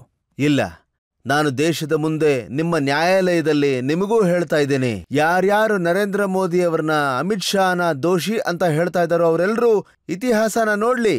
1926ರಲ್ಲಿ ಸ್ವಾಮಿ ಶ್ರದ್ಧಾನಂದರ ಹತ್ಯೆ ಯಾಕಾಯ್ತು ಅಂತಂದ್ರೆ ಅವರು ಒಬ್ಬ ಆರ್ಯ ಸಮಾಜಿಯಾಗಿದ್ರು, ಅವರು ಘರ್ ವಾಪಸಿ ಮಾಡ್ತಾ ಇದ್ರು, ಅದಕ್ಕೆ ಅವ್ರನ್ನ ಹತ್ಯೆ ಮಾಡ್ಲಾಯ್ತು. ನಾನು ಪೂರ್ತಿ ಕತೆ ಹೇಳಿದ್ರೆ ತುಂಬಾ ಉದ್ದ ಆಗ್ಬಿಡುತ್ತೆ. ಜಸ್ಪಾಲ್ ಮಹಾಶಯರಿದ್ದು ಹತ್ಯೆ ಆಯ್ತು. ಒಂದು ರಂಗೀಲಾ ರಸೂಲ್ ಮೊದಲು ಅವರು ನಮ್ಮ ದೇವಿ ದೇವತೆ ವಿರುದ್ಧ ಬರೆದ್ರು. ಅವರು ನಮ್ಮ ದೇವಿಗಳ ಬಗ್ಗೆ ಏನೇನು ಬರೆದಿದ್ದಾರೆ ಅಂತ ಇಂಟರ್ನೆಟ್ಟಲ್ಲಿ ನೋಡಿ, ನಿಮಗೆ ಗೊತ್ತಾಗುತ್ತೆ. ಅದಾದ ಮೇಲೆ ಯಾರೋ ಒಬ್ರು ವಿದ್ವಾಂಸರು ಬರೆದ್ರು. ರಂಗೀಲಾ ರಸೂಲ್ ಅವರು ಜಸ್ಪಾಲ್ ಮಹಾಶಯರನ್ನ ಪ್ರಕಾಶಕರು ಅಂತ ತಗೊಂಡ್ರು. ಅವ್ರ ಮೇಲೆ ಕೇಸ್ ಆಯ್ತು. ಕೇಸನ್ನ ಮುಸಲ್ಮಾನರು ಹಾಕಿದ್ರು. ಅವರು ದೊಡ್ಡವರಾಗೋದ್ರು. ದೊಡ್ಡವರಾಗಿದ್ದಕ್ಕೆ ಅವ್ರನ್ನ ಹತ್ಯೆ ಮಾಡಿಬಿಟ್ರು. ಈಗ ಹೇಳಿ, ನರೇಂದ್ರ ಮೋದಿ 1920ರಲ್ಲಿ 1921ರಲ್ಲಿ ಹುಟ್ಟಿದ್ರಾ? ಒಂದ್ ವೇಳೆ ಹುಟ್ಟೇ ಇರ್ಲಿಲ್ಲ ಅಂತಂದ್ರೆ ಈ ಗಜ್ವಾಯೇ ಹಿಂದ್ನ ಮಾನಸಿಕತೆ, ಜಿನ್ನಾನ ಮಾನಸಿಕತೆ 1905ರಿಂದ ಪೋಷಿಸ್ತಾ ಇದ್ದಾರೆ. ಈಗ ಭಾರತದಲ್ಲಿ ಒಂದಷ್ಟು ಮುಸಲ್ಮಾನರು ಉಳ್ಕೊಂಡ್ಬಿಟ್ರು. ಯಾವ ಕಾರಣಕ್ಕೆ ಉಳ್ಕೊಂಡ್ರು ಅಂದ್ರೆ, ನಾವು ಮುಂಬರೋ ದಿನಗಳಲ್ಲಿ ಈ ಹಿಂದೂಗಳ ಜೊತೆ ಬಡದಾಡೋಣ ಅಂತ. ಇವತ್ತು ಕೇರಳದಲ್ಲೇ ನೋಡಿ, ಕೇರಳದಲ್ಲಿ ಏನಾಗ್ತಾ ಇದೆ? ಇಡೀ ದೇಶದಲ್ಲಿ ನಮ್ಮ ಕಾನ್ಸ್ಟಿಟ್ಯೂಯನ್ಸಿನಲ್ಲೇ ಸ್ವಾಮಿ ಲವ್ ಜಿಹಾದ್ ಇದು ಒಂದು ಯೋಜನೆ ರೀತಿಯಲ್ಲಿ ನಡೀತಾ ಇದೆ, ಗಜ್ವಾಯೇ ಹಿಂದ್. ಮತ್ತೆ ನಾವ್ಯಾಕೆ ಹೇಳಬಾರ್ದು, 1947ರಲ್ಲೇ ಇವ್ರುಗಳನ್ನೆಲ್ಲ ಪಾಕಿಸ್ತಾನಕ್ಕೆ ಕಳಿಸ್ಕೊಟ್ಬಿಟ್ಟಿದ್ದಿದ್ರೆ ಇವತ್ತು ಈ ಮಾತುಗಳೇ ಬರ್ತಾ ಇರಲಿಲ್ಲ. ಗಿರಿರಾಜಿ, ಇತಿಹಾಸದ ಮಾತುಗಳೆಲ್ಲ ಸರಿನೇ, ಆದ್ರೆ ಕಳೆದ 10 ವರ್ಷಗಳಲ್ಲಿ ಮಾಬ್ ಲಿಂಚಿಂಗ್ ಘಟನೆಗಳು ಕೂಡ ಹೆಚ್ಚಾಗಿದೆ. ಅದರಲ್ಲಿ ಮುಸಲ್ಮಾನರು ಕೊಲೆಗಳು ಕೂಡ ನಡೆದಿದೆ ಅನ್ನೋದು ಸತ್ಯನೇ. ಇದು ಸತ್ಯ ಅಲ್ವಾ? ಗೋಹತ್ಯೆ ಹೆಸರಲ್ಲಿ ಇದು ಸತ್ಯ ಅಲ್ಲ ಬಿಡಿ ಸ್ವಾಮಿ. ನಮ್ಮ ಪ್ರಧಾನಮಂತ್ರಿ ಯಾವತ್ತೂ ಮಾಬ್ ಲಿಂಚಿಂಗ್ನ ಸಮರ್ಥಿಸ್ಕೊಂಡಿಲ್ಲ. ಆದರೆ ಇದೂ ಸತ್ಯನೇ. ಕಾರಣ ಇಲ್ದೇನೆ ಕಾಮಡ್ ಜನಗಳ ಕೊಲೆ ಆಗಿದೆ. ಮತ್ತೀಗ ಯೋಗಿಜಿ ಕಾಮಡಿಯೋರ್ ಮೇಲೆ ಹೂವಿನ ಮಳೆ ಸುರಿಸಿದ್ರೆ, ಅಲ್ಲ ಸ್ವಾಮಿ, ಕಾಮಡಿಯೋರ್ ಮೇಲೆ ಹಿಂದೂಸ್ತಾನದಲ್ಲಿ ಹೂ ಮಳೆ ಸುರಿಸ್ಲಿಲ್ಲ ಅಂತಂದ್ರೆ ಏನು ಕಾಬಾದಲ್ಲಿ ಸುರಿಸ್ತಾರೇನು? ನೀವೇ ಹೇಳಿ ನನಗೆ. ಇದು ಹಿಂದೂಸ್ತಾನ, ಸನಾತಿಗಳ ದೇಶ. ಇದನ್ನೆಲ್ಲ ಭಾರತದಲ್ಲಿ ಮಾಡದೆ ಇನ್ಯಾವ ದೇಶದಲ್ಲಿ ಮಾಡ್ತಾರೆ ನೋಡಿ? ನೀವು ಸನಾತನಿಗಳ ಮೇಲೆ ಹೂನ ಸುರಿದ್ರೆ ಯಾರಿಗೂ ಏನೂ ತೊಂದರೆ ಇಲ್ಲ, ಆದ್ರೆ ಮುಸಲ್ಮಾನರ ಮನೆ ಮೇಲೆ ಬುಲ್ಡೋಜರ್ ಚಲಾಯಿಸಿದ್ರೆ ಬೇಜಾರಾಗತ್ತಲ್ವಾ? ಮಾಡಿದ್ದುಣ್ಣೋ ಮಾರಾಯ, ಕೇಳಿಲ್ವಾ ನೀವು? ಯೋಗಿಜಿ ಅಂತೂ ಹೇಳಿದ್ರಲ್ಲ, ನಾವ್ಯಾರನ್ನು ಸುಮ್ಮನೆ ಬಿಡೋದಿಲ್ಲ. ಇವತ್ ನೋಡಿ, ಎಲ್ಲ ರಾಮ್ ರಾಮ್, ಎಲ್ಲ ಸರಿಯಾಗಿದೆ. ನೀವು ಹೆದರ್ಸ್ತಾ ಇದ್ದೀರಾ ಜನಗಳನ್ನ? ಹೆದರ್ಸ್ತಾ ಇಲ್ವಲ್ರಿ, ಯೋಗಿಜಿ ನ್ಯಾಯ ಕೊಡಿಸ್ತಾ ಇದ್ದಾರೆ. ನರಸಿಂಹಾನಂದ ಅವರ ಮೇಲೂ ಕೇಸ್ ಹಾಕಿದ್ರು, ಜೈಲಿಗೆ ಕಳಿಸಿದ್ರು. ಅವರು ಹಿಂದೂ ನಾಯಕ, ಒಬ್ಬ ಮಹಂತ, ಒಬ್ಬ ಇಂಜಿನಿಯರ್. ಅವರಿಗೆ ಮಾನಸಿಕ ರೋಗ ಇತ್ತು. ನಮ್ಮ ದೇವಿ ದೇವತೆಗಳಿಗೆ ದಿವಸ ಬೈತಾ ಇರ್ತಾರೆ. ನೀವು ಸರ್ ತನ್ಸೆ ಜುದಾ ಅಂತ ಘೋಷಣೆ ಕೂಗ್ಬಿಟ್ರಿ, ದೇಶದಲ್ಲಿ ಒಂದು ವಾತಾವರಣ ಕ್ರಿಯೇಟ್ ಮಾಡ್ಬಿಟ್ರಿ. ಆದ್ರೆ ಇವಾಗ ಅದೆಲ್ಲ ನಡೆಯೋದಿಲ್ಲ ಸ್ವಾಮಿ, ನಡೆಯಲ್ಲ. ಆದ್ರೆ ಗಿರಿರಾಜಿ, 20 ಕೋಟಿಗಿಂತ ಜಾಸ್ತಿ ಮುಸ್ಲಿಂ ಬಂಧುಗಳು ನಮ್ಮ ದೇಶದಲ್ಲಿದ್ದಾರೆ. ನಾವು ಅವರನ್ನ ಇಲ್ಲಿಂದ ಹೊರ ಕಳ್ಸಕ್ಕಾಗಲ್ಲ. ಅವ್ರ ಜೊತೆ ಬಾಳೋದನ್ನ ಕಲೀಲೇಬೇಕಲ್ವಾ? ಅಲ್ರಿ, ಜೊತೆಗಿರೋದು ಅಂತಂದ್ರೆ ಏನು ಅಂದ್ರೆ ಹೆದರ್ಕೊಂಡ? ಇವತ್ತು 20 ಕೋಟಿ ಇದ್ದಾರೆ, ನಾಳೆ 30 ಕೋಟಿ ಆಗ್ತಾರೆ. ನಾಳೆ ಮಸೀದಿಗೆ ಬಾ ಅಂತ ಬಲವಂತ ಮಾಡ್ತಾರೆ. ನಾಡದ್ದು ಗೋಮಾಂಸ ತಿನ್ನು ಅಂತ ಹೇಳ್ತಾರೆ. ಆಗ ನಾನೇನ್ ಮಾಡ್ತೀನಿ? ನನ್ನ ಧರ್ಮ ಉಳಿಸ್ಕೋತೀನೋ ಇಲ್ಲ ಉಳಿಸ್ಕೊಳಲ್ವೋ? ನಾವಂತೂ ಯಾರ ಧರ್ಮದಲ್ಲೂ ಕೈ ಆಡ್ಸಕ್ ಹೋಗಿಲ್ಲ. ನಾನು ಗ್ಯಾರಂಟಿಯಾಗಿ ಹೇಳ್ತೀನಿ, ನಾವ್ ಯಾವತ್ತೂ ಕಲ್ಲು ಹೊಡೆದಿಲ್ಲ ಸ್ವಾಮಿ. ಒಬ್ಬ ಮುಸಲ್ಮಾನ ಆದ್ರೂ ಹೇಳ್ಬಿಡ್ಲಿ, ನಾವು ಕಲ್ಲು ಹೊಡಿಲಿಲ್ಲ ಅಂದಮೇಲೆ ನೀವ್ಯಾಕೆ ನಮ್ಮ ಜಾತ್ರೆ ಮೇಲೆ ಕಲ್ಲು ಹೊಡಿತೀರಾ, ತಲ್ವಾರ್ ಚಲಾಯಿಸ್ತೀರಾ, ಗುಂಡು ಹೊಡಿತೀರಾ? ನೀವು ಚಲಾಯಿಸಿದ್ರೆ ಆಗ ನಾವು ನಮ್ಮ ಮುಂದಿನ ಪೀಳಿಗೆ ಬಗ್ಗೆ ಯೋಚಿಸ್ಬೇಕಾಗತ್ತಲ್ವಾ? ವಿಷಯ ಇಷ್ಟೇ ಸ್ವಾಮಿ, ನಮ್ಮ ರಕ್ಷಣೆ ನಾವು ಮಾಡ್ಕೋತೀವಿ. ರೊಚ್ಚಿಗೇಳ್ಸೋ ಮಾತಾಡೋದ್ರಲ್ಲಿ ನೀವು ಕೂಡ ಏನೂ ಕಮ್ಮಿ ಇಲ್ಲ. ನೀವು ಹೇಳ್ತೀರಾ, ಒಂದು ವೇಳೆ ಈ ದೇಶದಲ್ಲಿ ಗೋರಿಗೆ 3 ಮೊಳ ಜಮೀನ್ ಬೇಕು ಅಂತಂದ್ರೆ ಒಂದೇ ಮಾತರಂ ಹೇಳ್ಬೇಕು ಅಂತ. ಹೌದು ನೋಡಿ, ನಾನು ಹೇಳ್ತೀನಿ. ನಾನು ಕೇಳೋದೇನು ಅಂದ್ರೆ, ದೇಶದ ನಾಯಕರಿದ್ದಾರೆ, ಅವ್ರ ಹೆಸರು ಓವೈಸಿ ಅಂತ. ಸಂಸತ್ತಿನ ಒಳಗೆ ರಾಷ್ಟ್ರಗೀತೆ, ರಾಷ್ಟ್ರಗಾನ ಅಂತ ಬಂದಾಗ ಯಾವತ್ತೂ ಹಾಡಿಲ್ಲ. ಯಾವ ವ್ಯಕ್ತಿ ಒಂದೇ ಮಾತರಮ್ಗೆ ಮರ್ಯಾದೆ ಕೊಡ್ಲಿಲ್ವೋ ಆಗ ಆ ವ್ಯಕ್ತಿಗೆ ದೇಶ ಮರ್ಯಾದೆ ಕೊಡ್ಬೇಕಾ?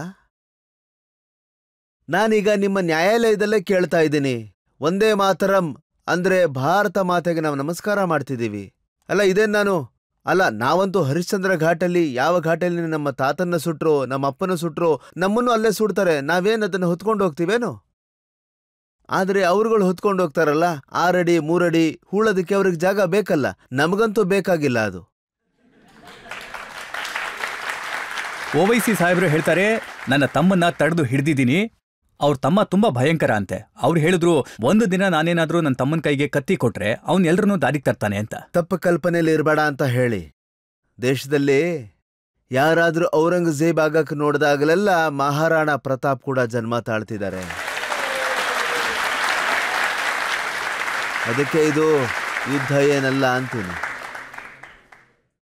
ಪ್ರೇಕ್ಷಕರಿಂದ ಒಂದೆರಡು ಪ್ರಶ್ನೆಗಳನ್ನ ತಗೊಳ್ಳೋಣ. ಸನಾತನ ಧರ್ಮವನ್ನ ತುಂಬಾ ಜಾಸ್ತಿ ಸಪೋರ್ಟ್ ಮಾಡ್ತೀರಾ, ಮತ್ತೆ ಅದ್ರ ಬಗ್ಗೆ ಮಾತಾಡ್ತೀರಾ, ಮತ್ತೆ ಈ DMK ಪಾರ್ಟಿ ಇದೆಯಲ್ಲ ಅದು ಹೇಳುತ್ತೆ ಇದು ಡೆಂಗು, ಇದು ಮಲೇರಿಯಾ, ಇದು ಮುಗ್ದೋಗ್ಬೇಕು ಅಂತ. ಸೊ ಇದ್ರ ಬಗ್ಗೆ ಏನ್ ರಿಯಾಕ್ಟ್ ಮಾಡ್ತೀರಾ? ನಾನು ಅವಾಗ್ಲೂ ಹೇಳ್ತಾ ಇದ್ದೆ, ನೋಡಿ ರಾಹುಲ್ ಗಾಂಧೀಜಿಯವರೇ, ಒಂದ್ ವೇಳೆ ನಿಮ್ದು ಸಮ್ಮಿಶ್ರದ ಪಾರ್ಟಿ ಆಗಿದ್ರೆ ಮತ್ತವರು ಸನಾತನಕ್ಕೇನಾದ್ರೂ ಬೈದ್ರೆ, ಅವರ ಅಪ್ಪಾಜಿ ಅವರು ಈಗ್ಲೂ ಕೂಡ ಬೈದಿದ್ದಾರೆ. ನಾವಂತೂ ಸುಮ್ಮನೆ ಇರೋದಕ್ಕೆ ಸಾಧ್ಯ ಇಲ್ಲ. ದೇಶದ ಯುವ ಜನತೆ ತಮ್ಮ ರಕ್ಷಣೆನ ಮಾಡ್ಕೊಳ್ಳೋಕೆ ಗೊತ್ತಿದೆ. ನಾವು ಸನಾತಿಗಳು ಯಾವತ್ತು ಬೇರೆಯವ್ರ ಮೇಲೆ ಹೇರೋದಕ್ಕೆ ಹೋಗಲ್ಲ. ನಾವ್ಯಾವತ್ತು ಹೇಳೋದು ಒಂದೇನೆ, ಸರ್ವೇ ಜನ ಸುಖಿನೋ ಭವಂತು ಅಂತ. ನಾವು ವಸುದೈವ ಕುಟುಂಬಕಂ ಅಂತ ಹೇಳ್ತೀವಿ. ಇಷ್ಟ ದಿನ ಹೇಳಿದ್ ಸಾಕು, ಓಂ ಶಾಂತಿ ಓಂ ಶಾಂತಿ ಓಂ ಶಾಂತಿ ಅಂತ. ಇನ್ನೇನಿದ್ರು ಬರೀ ಓಂ ಕ್ರಾಂತಿ ಓಂ ಕ್ರಾಂತಿ ಓಂ ಕ್ರಾಂತಿನೇ.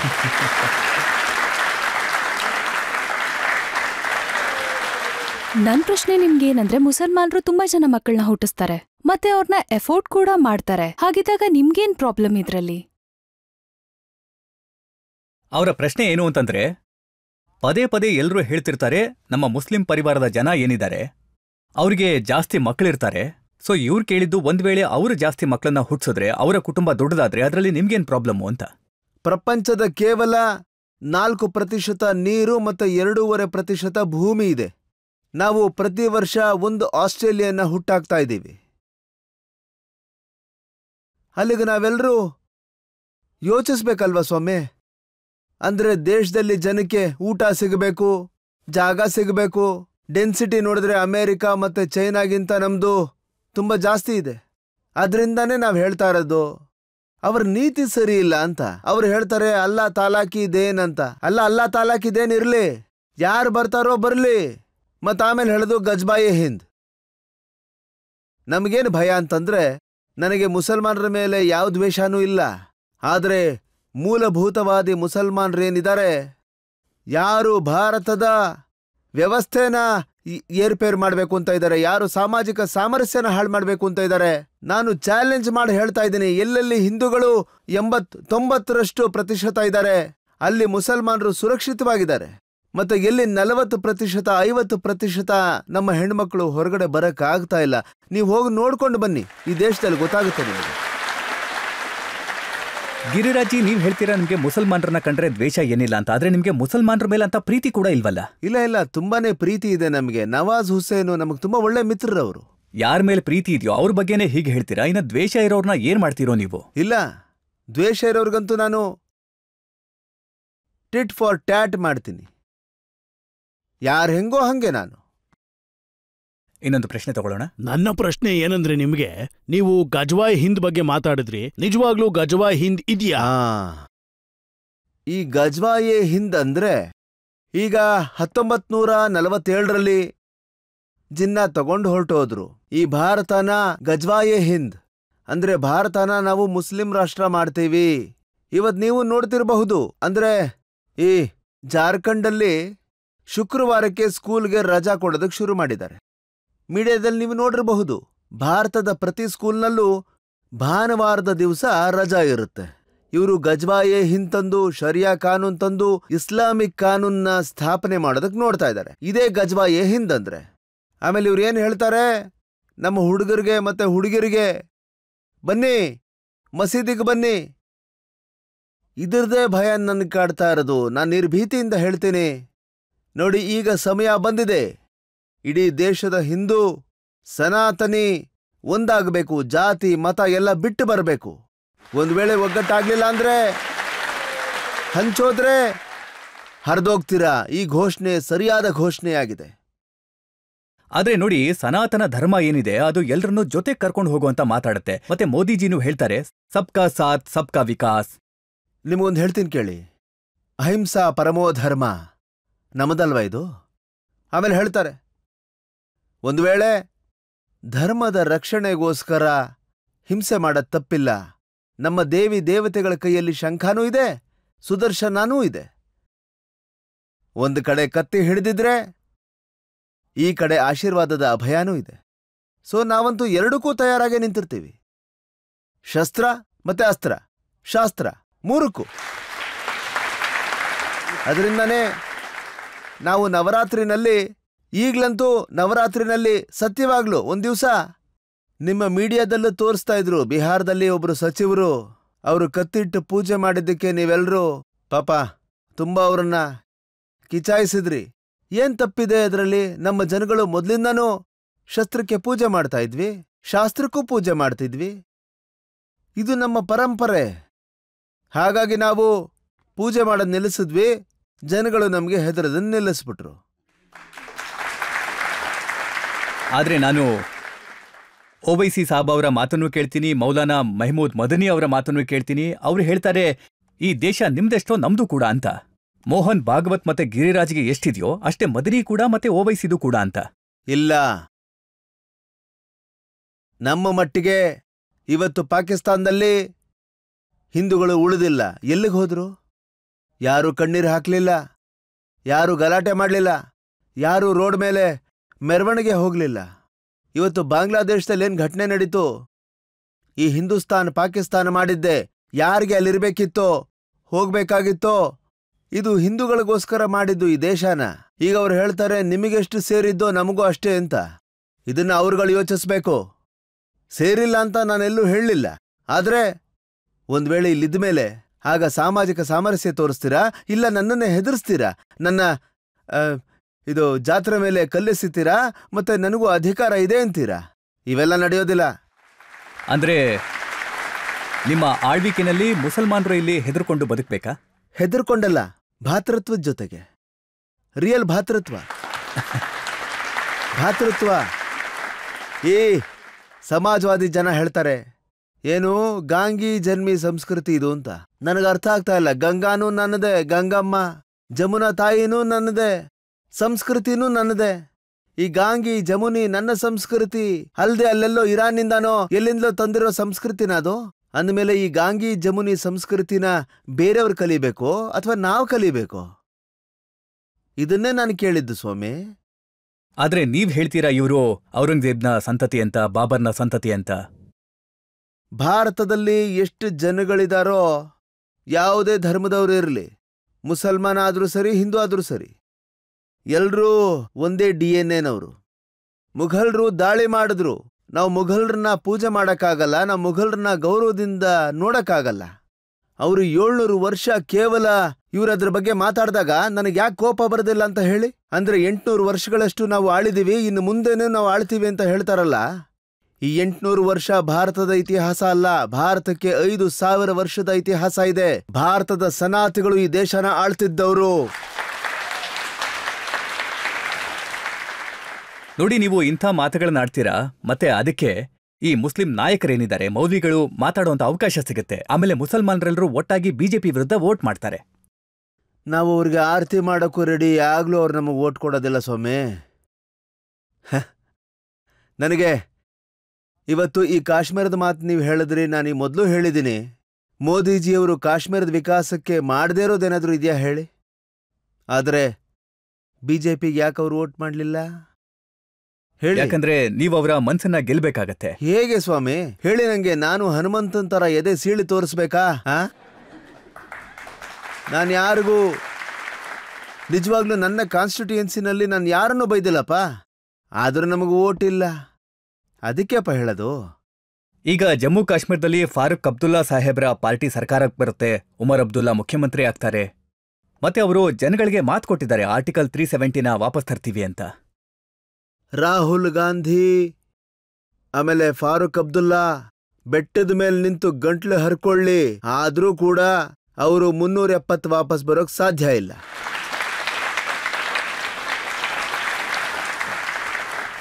ನಾವೀಗ ಒಂದು ಬ್ರೇಕ್ ತಗೊಳ್ಳೋಣ. ಮತ್ತೆ ಬ್ರೇಕ್ನ ನಂತರ ಆಪ್ಗೆ ಅದಾಲತ್ನಲ್ಲಿ ಗಿರಿರಾಜ್ ಸಿಂಗ್ ಅವರ ಮೇಲೆ ಆರೋಪ ಮತ್ತೆ ವಿಚಾರಣೆಯ ಮತ್ತೊಂದು ಸುತ್ತು. ಎಷ್ಟು ಬಾಂಬ್ಗಳನ್ನ ಸ್ಫೋಟ ಮಾಡ್ತಾ ಇದ್ರು, ಎಷ್ಟು ಮಾಡೆಲ್ ಕೈ ಕೊಡ್ತಾ ಇದ್ರು. ಪ್ರತಿ ಮುಸಲ್ಮಾನನು ಆತಂಕವಾದಿ ಅಂತ ನಾನು ಹೇಳ್ತಾ ಇಲ್ಲ, ಆದ್ರೆ ಆತಂಕವಾದಲ್ಲಿ ಸಿಕ್ಕು ಬೀಳೋ 99% ಮುಸಲ್ಮಾನನೇ. ಯಾಕೆ ಹೇಳಿ?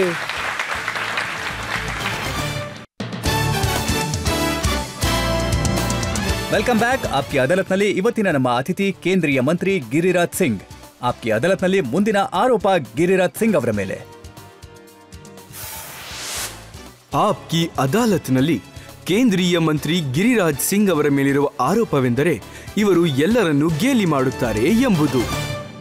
ನೀವು ಲಾಲು ಯಾದವ್ ಬಗ್ಗೆ ತುಂಬಾ ಸುಲಭವಾಗಿ ಹೇಳ್ಬಿಡ್ತೀರಾ. ಎಂಥ ಒಂದು ದಿನ ಬರುತ್ತೆ ಅಂತಂದ್ರೆ ಇವರು ಒಂದು ಬಣ್ಣ ಬಣ್ಣದ ಟೋಪಿ ಹಾಕೊಂಡು ತಾಜಿಯಾದಲ್ಲಿ ಕುಣಿತಿರೋದ್ ನೋಡ್ತೀವಿ ಅಂತ. ನೋಡಿ, ಇವ್ರುಗಳು ಢೋಂಗಿ ಜನ. ಈಗ ಇಲ್ಲಿ ನಮಗ್ ಬೈತಾರೆ, ಆಮೇಲೆ ಅವರಲ್ಲಿ ಮಜಾರಿಗೆ ಹೋದಾಗ ನಮಗೇನನ್ಸುತ್ತೆ ಅಂದ್ರೆ ಯಾರೋ ಇಮಾಮ್ ಬಂದಿರಬೇಕು ಎಲ್ಲಿಂದನೋ, ಅಂದ್ರೆ ಇರಾನಿಂದ ಯಾರೋ ಶೇಖ್ಗೆ ಬಂದಿರಬೇಕೇನೋ ಅಂತ ಆ ಥರ ವೇಷ ಹಾಕ್ಕೋತಾರೆ. ನಮಗೆ ನಮ್ಮ ಧರ್ಮದ ಮೇಲೆ ಹೆಮ್ಮೆ ಇದೆ, ಇನ್ನೊಬ್ಬರ ಧರ್ಮದ ಮೇಲೆ ಗೌರವ ಇದೆ, ನಾಟಕ ಆಡಬಾರ್ದು ಅಂತ ಲಾಲೂಜಿ ಓಟ್ಗೋಸ್ಕರ ನಾಟಕ ಮಾಡ್ತಿದ್ದಾರೆ. ಅದಕ್ಕೆ ನಾನಿದನ್ನೆಲ್ಲ ಹೇಳೋದು. ಆದ್ರೆ ನಿಮ್ಮ ಮಾತುಗಳಿಂದ ಸಮಾಜದಲ್ಲಿ ಬಿರುಕು ಮೂಡುತ್ತೆ ಅಂತ ನಿಮಗೆ ಅನ್ಸೋದಿಲ್ವಾ? ನೀವ್ ಹೇಳ್ತೀರಾ ಇವರು ಟೆಹರಾನ್ ಅವ್ರ ತರ ತಲೆ ಮೇಲೆ ಬುಟ್ಟಿ ಹೊತ್ಕೊಂಡು ಹೋಗ್ತಾರೆ ಅಂತ. ಅದ್ರಲ್ಲೇನ್ ತಪ್ಪು? ಅದು ಸತ್ಯನೇ ಅಲ್ವಾ? ಪ್ರತಿ ಮನುಷ್ಯನೂ ತನ್ನ ಧರ್ಮನ ಗೌರವಿಸ್ಬೇಕು, ಅದೇ ರೀತಿ ಬೇರೆ ಧರ್ಮನೂ ನಾವು ಗೌರವಿಸ್ಬೇಕು. ಆದ್ರೆ ಇದ್ಯಾವ ಧರ್ಮ ಸ್ವಾಮಿ? ನಾವು ತೋರ್ಕೆಗೆ ಮಾಡೋದು ಓಟ್ಗೋಸ್ಕರ, ಆಮೇಲೆ ಏನಾದರೂ ಆಯ್ತು ಅಂತಂದ್ರೆ ನಾವು ಅವ್ರ ಜೊತೆ ನಿಲ್ಲಬೇಕು ಅನ್ನೋದು. ಇಲ್ಲಿ ನಸ್ರುಲ್ಲಾಗೋಸ್ಕರ ಊರಿನಲ್ಲಿ ಘೋಷಣೆ ಕೂಗ್ತಾ ಇದ್ರೆ ನಾವು ಅದನ್ನ ಜಸ್ಟಿಫೈ ಮಾಡ್ಬೇಕಾ? ಇದ್ಯಾವ ನೀತಿ ಇದು? ಇವ್ರುಗಳು ಅದೇನೆ ನೋಡಿ. ಅದಕ್ಕೆ ಜನ ಹೇಳೋದು ಯಾರು ಏನ್ ಹಾಕೋಬೇಕು, ಯಾರು ಏನ್ ತಿನ್ಬೇಕು ಇದನ್ನ ಸರ್ಕಾರ ನಿರ್ಧಾರ ಮಾಡಬಾರ್ದು ಅಂತ. ಸರ್ಕಾರದ ವಿಷಯ ಅಲ್ಲ ನಾನು ಹೇಳ್ತಾ ಇರೋದು. ಗಿರಿರಾಜ್ ಒಬ್ಬ ಸರ್ಕಾರದ ಮಂತ್ರಿ ಮಾತ್ರ ಅಲ್ಲ ರಜತ್ ಅವ್ರೆ, ನಾನೊಬ್ಬ ಮನುಷ್ಯ ಕೂಡ. ನಾನೊಬ್ಬ ಸನಾತನಿ. ನನಗೆ ಹೆಮ್ಮೆ ಇದೆ. ನನಗೆ ಹಂಗ್ ಕರೆದ್ರೆ ನಿಜವಾಗ್ಲೂ ನನಗೆ ಹೆಮ್ಮೆ ಆಗತ್ತೆ. ನಾನು ಹುಟ್ಟಿದ್ದು ಹಿಂದೂ ಆಗಿ, ಬೆಳೆದಿದ್ದು ಹಿಂದೂ ಆಗಿ, ಪಾರ್ಟಿಗೆ ಜಾಯ್ನ್ ಆದೆ, ಆಮೇಲೆ ಕಾರ್ಯಕರ್ತ ಆದೆ, MLA MP ಆಗಿದ್ದು ಆಮೇಲೆ, ಮಂತ್ರಿ ಆಗಿದ್ದು ಆಮೇಲೆನೆ.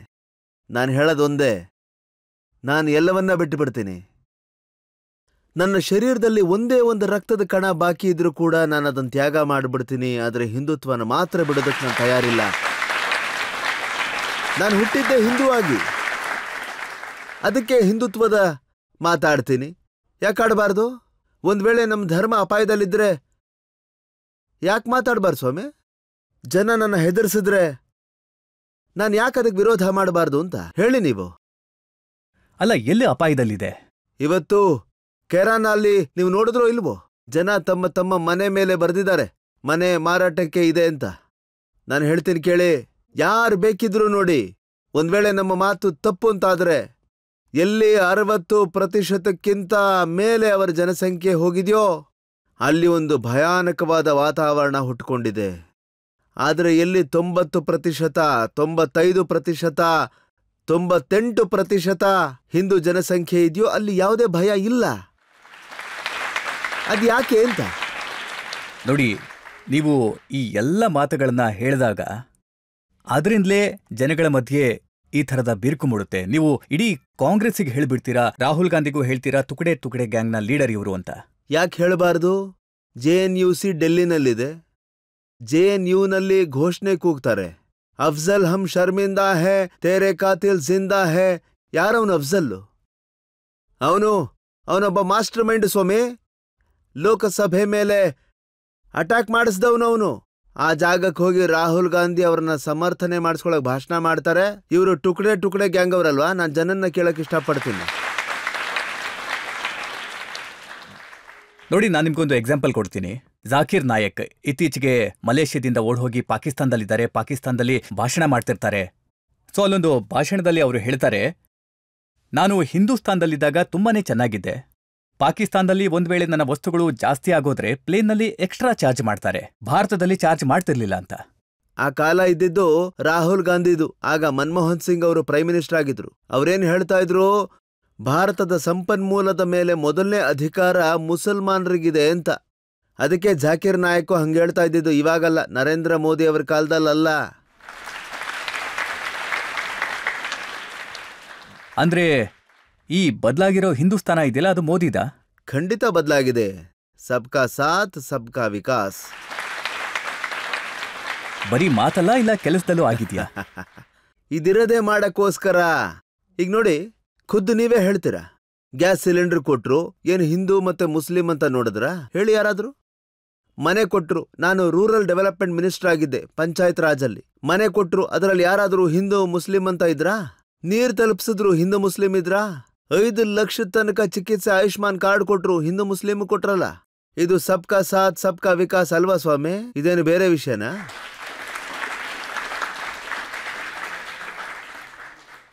ಆದ್ರೆ ಅವ್ರು ಹೇಳ್ತಾರೆ ಬುಲ್ಡೋಸರ್ ಚಲಾಯಿಸಿದ್ದು ಹಿಂದೂ ಮುಸಲ್ಮಾನ್ ಅಂತ ನೋಡಿದೆ.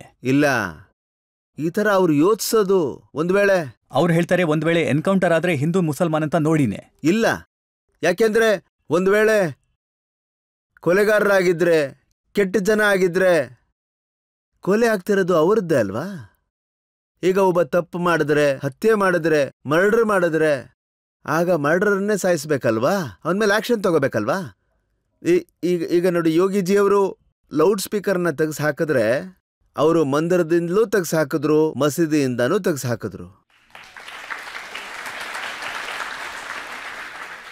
ಇವನ್ನೆಲ್ಲ ತೋರಿಸೋದೇ ಇಲ್ಲ. ನಾವು ಹೇಳೋದಿಷ್ಟೇ, ಒಂದು ಕೈಲಿ ಖುರಾನ್ ಇರಲಿ, ಇನ್ನೊಂದು ಕೈನಲ್ಲಿ ವಿಜ್ಞಾನ ಇರಲಿ. ನಮ್ಮ ನಾಯಕರೆಲ್ಲ ಇದನ್ನೇ ಹೇಳೋದು. ಆದರೆ ಅವರೇನು ಹೇಳ್ತಾರೆ, ತಲೆ ಬಗ್ಗಿಸ್ಕೊಂಡು ಚೆನ್ನಾಗಿ ಖುರಾನ್ ಓದಿ ಆಮೇಲೆ ಆತಂಕವಾದಿಯಾಗಿ ಅಂತ. ಅಂದ್ರೆ ನೀವ್ ಹೇಳೋದು ಈ ಮದ್ರಸಾಗಳೇನಿದೆ ಅಲ್ಲಿ ಆತಂಕವಾದ ಹೇಳ್ಕೊಡ್ತಾರೆ ಅಂತನಾ? ನೀವೀಗ ವಿಷಯನ ತೆಗೆದಿದ್ರಿಂದ 47ರಲ್ಲಿ ಅಬ್ಬಬ್ಬಾ ಅಂದ್ರೂ ಒಂದು 2-3 ಸಾವಿರ ಮಸೀದಿ ಇತ್ತು. ಎಷ್ಟು? 2-3 ಸಾವಿರ. ಆದರೆ ಇವತ್ತು 3 ಲಕ್ಷಕ್ಕಿಂತ ಜಾಸ್ತಿ ಆಗೋಗಿದೆ. ಎಷ್ಟೆಲ್ಲ ಬಾಂಗ್ಲಾದೇಶದ ಬಾರ್ಡರ್ ಇದೆಯೋ, ನೇಪಾಳ ಇದೆಯೋ, ಅಕ್ರಮವಾಗಿ ಕಬ್ಜಾ ಆಗೋಗಿದೆ. ಆಮೇಲೆ ಅಲ್ಲಿ ಯೋಗಿಜಿಯವರು ಈಗಷ್ಟೇನೆ ಮದ್ರಾಸಾಗಳದ್ದು ಲೆಕ್ಕ ತಗೊಂಡಿದ್ರು. ಅದರಲ್ಲಿ ಅಕ್ರಮವಾದ್ದು ಎಷ್ಟಿದೆ ಗೊತ್ತಾ? 500ಕ್ಕಿಂತ ಜಾಸ್ತಿ ಅಕ್ರಮವಾದ್ದು. ಈ ಅಕ್ರಮವಾದ ಮದ್ರಾಸಗಳಲ್ಲೇನಿದೆ, ಬಾಂಬ್ ಸ್ಫೋಟ ಆಗುತ್ತೆ. ನೀವು ಗುರುಕುಲದಲ್ಲಿ ಬಾಂಬ್ ಸ್ಫೋಟ ಆಗೋದನ್ನ ಯಾವತ್ತಾದ್ರೂ ನೋಡಿದ್ದೀರಾ ಸ್ವಾಮಿ? ಸ್ಕೂಲ್ಗಳಲ್ಲಿ ನೋಡಿದ್ದೀರಾ? ಈ ಮದ್ರಸಾ ಆಮೇಲೆ ಈ ಮಸೀದಿ ಇದೇ ಆತಂಕದ ಗೂಡುಗಳು. ಇವರನ್ನಲ್ಲಿ ಮನುಷ್ಯರನ್ನಾಗಿ ಮಾಡೋದು ಬಿಟ್ಟು ಅವರನ್ನ ತಪ್ಪು ದಾರಿ ಕರ್ಕೊಂಡು ಹೋಗುವಂತ ಶಿಕ್ಷಣ ಕೊಡ್ತಾರೆ. ಗಿರಿರಾಜ್ಜಿ, ಸಾಕ್ಷಿಗಳೇ ಇಲ್ದೇನೆ ನೀವು ಅದೇಗೆ ಹೇಳ್ಬಿಡ್ತೀರಾ? ನೀವ್ ಹೇಳಿದ್ರಿ ಈ ದೇವ್ಬಂದ್ ಏನಿದೆ ಇದು ಆತಂಕವಾದದ ಗಂಗೋತ್ರಿ ಅಂತ. ನೀವು ಅಜರುದ್ದೀನ್, ಅದೇನು ಅವನ ಹೆಸರು, ಅದೇ ಪಾಕಿಸ್ತಾನಲ್ಲಿದ್ದವನು, ಅಜರ್ ಮಸೂದ್. ಇಲ್ಲಿನ ಪ್ರಾಡಕ್ಟ್ ಅವನು. ದೇವ್ಬಂದ್ದೇ ಪ್ರಾಡಕ್ಟ್ ಅದು. ಈಗ ನೀವೇ ಹೇಳಿ, ಅವನ ನೀವು ಆತಂಕವಾದಿ ಅಂತ ಕರಿತೀರಾ ಅಥವಾ ಧರ್ಮಾತ್ಮ ಅಂತ ಕರಿತೀರಾ? ಹೇಳಿ ಸೊಮ್ಮೆ. ಆ ದೇವ್ಬಂದಲ್ಲಿ ಡಜನ್ ಗಟ್ಲೆ ನೋನ್ ಆತಂಕವಾದಿ ಏನಿದ್ದಾರೆ, ಕೆಲವರು ಮೇಲ್ ಹೊರಟೋಗಿದ್ದಾರೆ, ಕೆಲವರು ಬದುಕಿದ್ದಾರೆ. ಆದ್ರೆ ಈ ಆತಂಕವಾದಿಗಳೇನಿದ್ದಾರೆ ಅವರಿಗೆ ಯಾವುದೇ ಮತ ಅಥವಾ ಅವರಿಗೆ ಯಾವುದೇ ಧರ್ಮ ಇರಲ್ವಲ್ಲ, ಅವರು ಆತಂಕವಾದಿ ಅಷ್ಟೇನೆ. ನೋಡಿ, ಇದನ್ನ ಹೇಳಲೇಬೇಕು. ಮತ ಧರ್ಮನೇ ಇತ್ತೀಚೆಗೆ ಅಡ್ಡ ಬರ್ತಾ ಇದೆ, ಅದನ್ನೇ ಆತಂಕವಾದ ಅಂತ ಹೇಳೋದು. ಮತ್ತೆ ಈಗ ಅದ್ ಯಾವ ಕಾರಣಕ್ಕೆ ದೇಶದಲ್ಲಿ ಈಗಂತೂ ನರೇಂದ್ರ ಮೋದಿ ಆಳ್ತಾ ಇದ್ದಾರೆ, ಇವಾಗಿಲ್ಲಿ ಬಾಂಬ್ ಸ್ಫೋಟ ಎಲ್ಲ ನಡೀತಾ ಇಲ್ಲ. ಆದರೆ 10 ವರ್ಷಕ್ಕೆ ಮುಂಚೆ ಎಷ್ಟು ಬಾಂಬ್ ಸ್ಫೋಟ ಆಗ್ತಿತ್ತು, ಎಷ್ಟು ಜನ ಸಿಕ್ಕಾಕೋತಾ ಇದ್ರು. ಪ್ರತಿ ಮುಸಲ್ಮಾನನೂ ಆತಂಕವಾದಿ ಅಂತ ನಾನು ಹೇಳ್ತಾ ಇಲ್ಲ, ಆದ್ರೆ ಆತಂಕವಾದಲ್ಲಿ ಸಿಕ್ಕು ಬೀಳೋ 99% ಮುಸಲ್ಮಾನನೇ. ಯಾಕೆ ಹೇಳಿ? ಈ ಪ್ರಶ್ನೆನೂ ಹೇಳುತ್ತೆ ಅಲ್ವಾ? ಹಾ, ಆದ್ರೆ ಇದನ್ನೇ ನೀವು ಇನ್ನೂ ಸ್ವಲ್ಪ ಜೋರಾಗಿ ಹೇಳಿ, ಎಲ್ಲಾ ಮುಸಲ್ಮಾನರು ಆತಂಕವಾದಿಗಳಲ್ಲ, ಕೆಲವರಿದ್ದಾರೆ ಅವರಲ್ಲಿ ಅಂತ. ನಾನು ಹೇಳ್ತಾ ಇರೋದು ಅದನ್ನೇ. ಮುಸಲ್ಮಾನ್ರೆಲ್ರೂ ಆತಂಕವಾದಿಗಳಲ್ಲ, ಎಲ್ರೂ ಅಂತ ಹೇಳ್ತಾ ಇಲ್ಲ. ಆದ್ರೆ ಯಾರ್ಯಾರು ಸಿಕ್ಕಾಕೋತಾರೋ 99% ಅವರೇ ಇರ್ತಾರಲ್ಲ, ಅದನ್ನ ನಾನು ಹೇಳಬಾರ್ದಾ? ಸರಿ, ಇನ್ನೇನ್ ಹೇಳ್ಬೇಕು? ಆದ್ರೆ ಯಾರು ಒಳ್ಳೆ ಕೆಲಸ ಮಾಡ್ತಾ ಇದಾರೋ ಅವ್ರನ್ನು ಸ್ವಲ್ಪ ಹೊಗಳ್ಬೋದಲ್ಲ? ನಾನು ಅವ್ರನ್ನ ಹೊಗಳ್ತೀನಿ ಸ್ವಾಮಿ. ಯಾರು ಒಳ್ಳೆಯವ್ರು ಸಿಗ್ತಾರೋ ಅವ್ರಿಗೆ ಕೈ ಮುಗಿತೀನಿ ನಾನು. ಸೊ ನಾನೊಂದಷ್ಟು ಒಳ್ಳೆ ಜನರನ್ನ ಕಳಿಸ್ತೀನಿ. ಖಂಡಿತ ಕಳಿಸ್ಕೊಡಿ, ನಾನು ಅವ್ರಿಗೆ ಸನ್ಮಾನನೂ ಮಾಡ್ತೀನಿ. ನಾವೀಗ ಒಂದು ಬ್ರೇಕ್ ತಗೊಳ್ಳೋಣ. ಬ್ರೇಕ್ನ ನಂತರ ಆಪ್ಕಿ ಅದಾಲತ್ನಲ್ಲಿ ಗಿರಿರಾಜ್ ಸಿಂಗ್ ಅವರ ಮೇಲೆ ಆರೋಪ ಮತ್ತೆ ವಿಚಾರಣೆಯ ಮತ್ತೊಂದು ಸುತ್ತು. ತೇಜಸ್ವಿ ಯಾದವ್ ಅವರು ಹೇಳಿದ್ದನ್ನ ನಾನು ನೋಡಿದೆ. ಅವ್ರು ಏನ್ ಹೇಳಿದ್ರು ಅಂತಂದ್ರೆ, ಎಷ್ಟು ಕ್ರೈಮ್ ಇವತ್ತು ಬಿಹಾರದಲ್ಲಿ ಇದೆಯೋ ಅಷ್ಟು ಯಾವತ್ತೂ ಇರ್ಲಿಲ್ಲ ಅಂತ. ಯಾಕೆಂದ್ರೆ ಅದು ಅವ್ರ ಅಪ್ಪನೇ ಇದ್ರ ಟೀಚರ್ ಆಗಿದ್ರು, ಇವ್ರು ಕನಿಷ್ಠ ಪಕ್ಷ ಪ್ರೊಫೆಸರ್ ಆದ್ರೂ ಆಗಿರ್ತಾರೆ. Welcome back. ಆಪ್ಕಿ ಅದಾಲತ್ನಲ್ಲಿ ಇವತ್ತು ನಮ್ಮ ಅತಿಥಿಯಾಗಿದ್ದಾರೆ ಕೇಂದ್ರೀಯ ಮಂತ್ರಿ ಗಿರಿರಾಜ್ ಸಿಂಗ್. ಆಪ್ಕಿ ಅದಾಲತ್ನಲ್ಲಿ ಮುಂದಿನ ಆರೋಪ. ಆಪ್ಕಿ ಅದಾಲತ್ನಲ್ಲಿ ಕೇಂದ್ರೀಯ ಮಂತ್ರಿ ಗಿರಿರಾಜ್ ಸಿಂಗ್ ಅವರ ಮೇಲಿರುವ ಆರೋಪವೆಂದರೆ ಇವರು ಎಲ್ಲರಿಗಿಂತ ದೊಡ್ಡ ರೌಡಿ ಎಂಬುದು. ಗಿರಿರಾಜಿ, ಚಿಕ್ಕಂದ್ರಿಂದ ನಿಮ್ಮನ್ನ ಯಾರು ನೋಡಿದಾರೋ ಅವ್ರು ಹೇಳ್ತಾರೆ ಇವತ್ತಿರೋ ಹಾಗೆ ನೀವು ಮುಂಚೆ ಇರ್ಲಿಲ್ಲ ಅಂತ. ನೀವಿದ್ದ ಹಳ್ಳಿ ಏನಿದೆ ಬಡಯ್ಯ, ಇಡೀ ಬಿಹಾರದಲ್ಲೇ ಈ ಹಳ್ಳಿ ಹೆಸರುವಾಸಿಯಾಗಿತ್ತು ಗ್ಯಾಂಗ್ ವಾರ್ಗೆ. ಏನ್ ಹೇಳ್ತಾ ಇದ್ದೀರಾ? ಮತ್ತೆ ನೀವು ಆ ಕಾಲದಲ್ಲಿ ದೊಡ್ಡ ರೌಡಿ ಆಗಿದ್ರಂತೆ. ಇಲ್ಲ ನೋಡಿ ರಜಜ್ಜಿ, ನೀವು ಅದೆಲ್ಲಿಂದ ಹೊರಗೆಳಿತಿರೋ ಗೊತ್ತಿಲ್ಲ. ನನ್ನ ಹಳ್ಳಿನೂ ಗ್ಯಾಂಗ್ ವಾರಲ್ಲಿ ಇರಲಿಲ್ಲ. ಒಂದ್ ಸ್ವಲ್ಪ ಗೂಂಡಾಗಿರಿ ಏನೋ ಇತ್ತು, ಆದ್ರೆ ನಾನ್ ರೌಡಿ ಆಗಿರ್ಲಿಲ್ಲ. ನಿಮ್ ಹೆಸರು ಕೇಳಿದ್ರೆ ಇಡೀ ಊರಿನ ಜನ ಹೆದರ್ತಾ ಇದ್ರಂತೆ. ಇಲ್ಲ, ದಯವಿಟ್ಟು ಹಾಗೆ ಹೇಳ್ಬೇಡಿ. ನಾನು ತುಂಬಾನೇ ಸರಳ ವ್ಯಕ್ತಿ. ನಾನು ನನ್ನ ಸರಳತೆಯಿಂದಾನೇ ಹೆಸರು ಮಾಡಿದ್ದು. ಅದ್ಯಾರು ನಿಮ್ಗೆ ಇದನ್ನೆಲ್ಲ ಹೇಳಿದ್ರು ಏನೋ ನಂಗೆ ಗೊತ್ತಿಲ್ಲ. ನಾನು ಯಾವತ್ತೂ ಗೂಂಡಾಗಿರಿ ಮಾಡಿಲ್ಲ. ನನಗೆ ಅದೆಲ್ಲ ಗೊತ್ತೂ ಇಲ್ಲ. ಗೂಂಡಾಗಿರಿ ಅಂದ್ರೇನೆ ಗೊತ್ತಿಲ್ಲ ನನಗೆ. ನಾನು ಯಾವತ್ತೂ ಒಂದು ಚಾಕೂನೂ ಇಟ್ಕೊಂಡಿಲ್ಲ ನಾನು. ನೀವು ತಲ್ವಾರ್ ಇಟ್ಕೋತೀರಾ? ನೋಡಿ, ನೀವು ತಲ್ವಾರ್ ವಿಷಯ ಎತ್ತಿದ್ರಿಂದ ನಾನು ಒಬ್ಬ ಸನಾತನಿ. ಇವತ್ತಿನ ದಿವಸ ದೇಶದ ಪರಿಸ್ಥಿತಿ ಹೇಗಾಗಿದೆ ಅಂತಂದ್ರೆ, ಈ ಪರಿಸ್ಥಿತಿನಲ್ಲಿ ನಾನು ಎಲ್ಲರಲ್ಲೂ ಪ್ರಾರ್ಥನೆ ಮಾಡೋದಿಷ್ಟೇ, ನಮ್ಮ ದೇವಿ ದೇವತೆಗಳ ಕೈಯಲ್ಲೂ ಅಸ್ತ್ರನೂ ಇದೆ, ಶಸ್ತ್ರನೂ ಇದೆ. ಅದೆರಡನ್ನೂ ಪೂಜಿಸೋರು ನಾವು. ಅದಕ್ಕೆ ನಾನು ಹೇಳೋದು, ಪ್ರತಿ ಸನಾತನಿಯ ಮನೆಯಲ್ಲೂ ಶಸ್ತ್ರ ಅಸ್ತ್ರ ಎರಡೂ ಇರಬೇಕಾಗತ್ತೆ.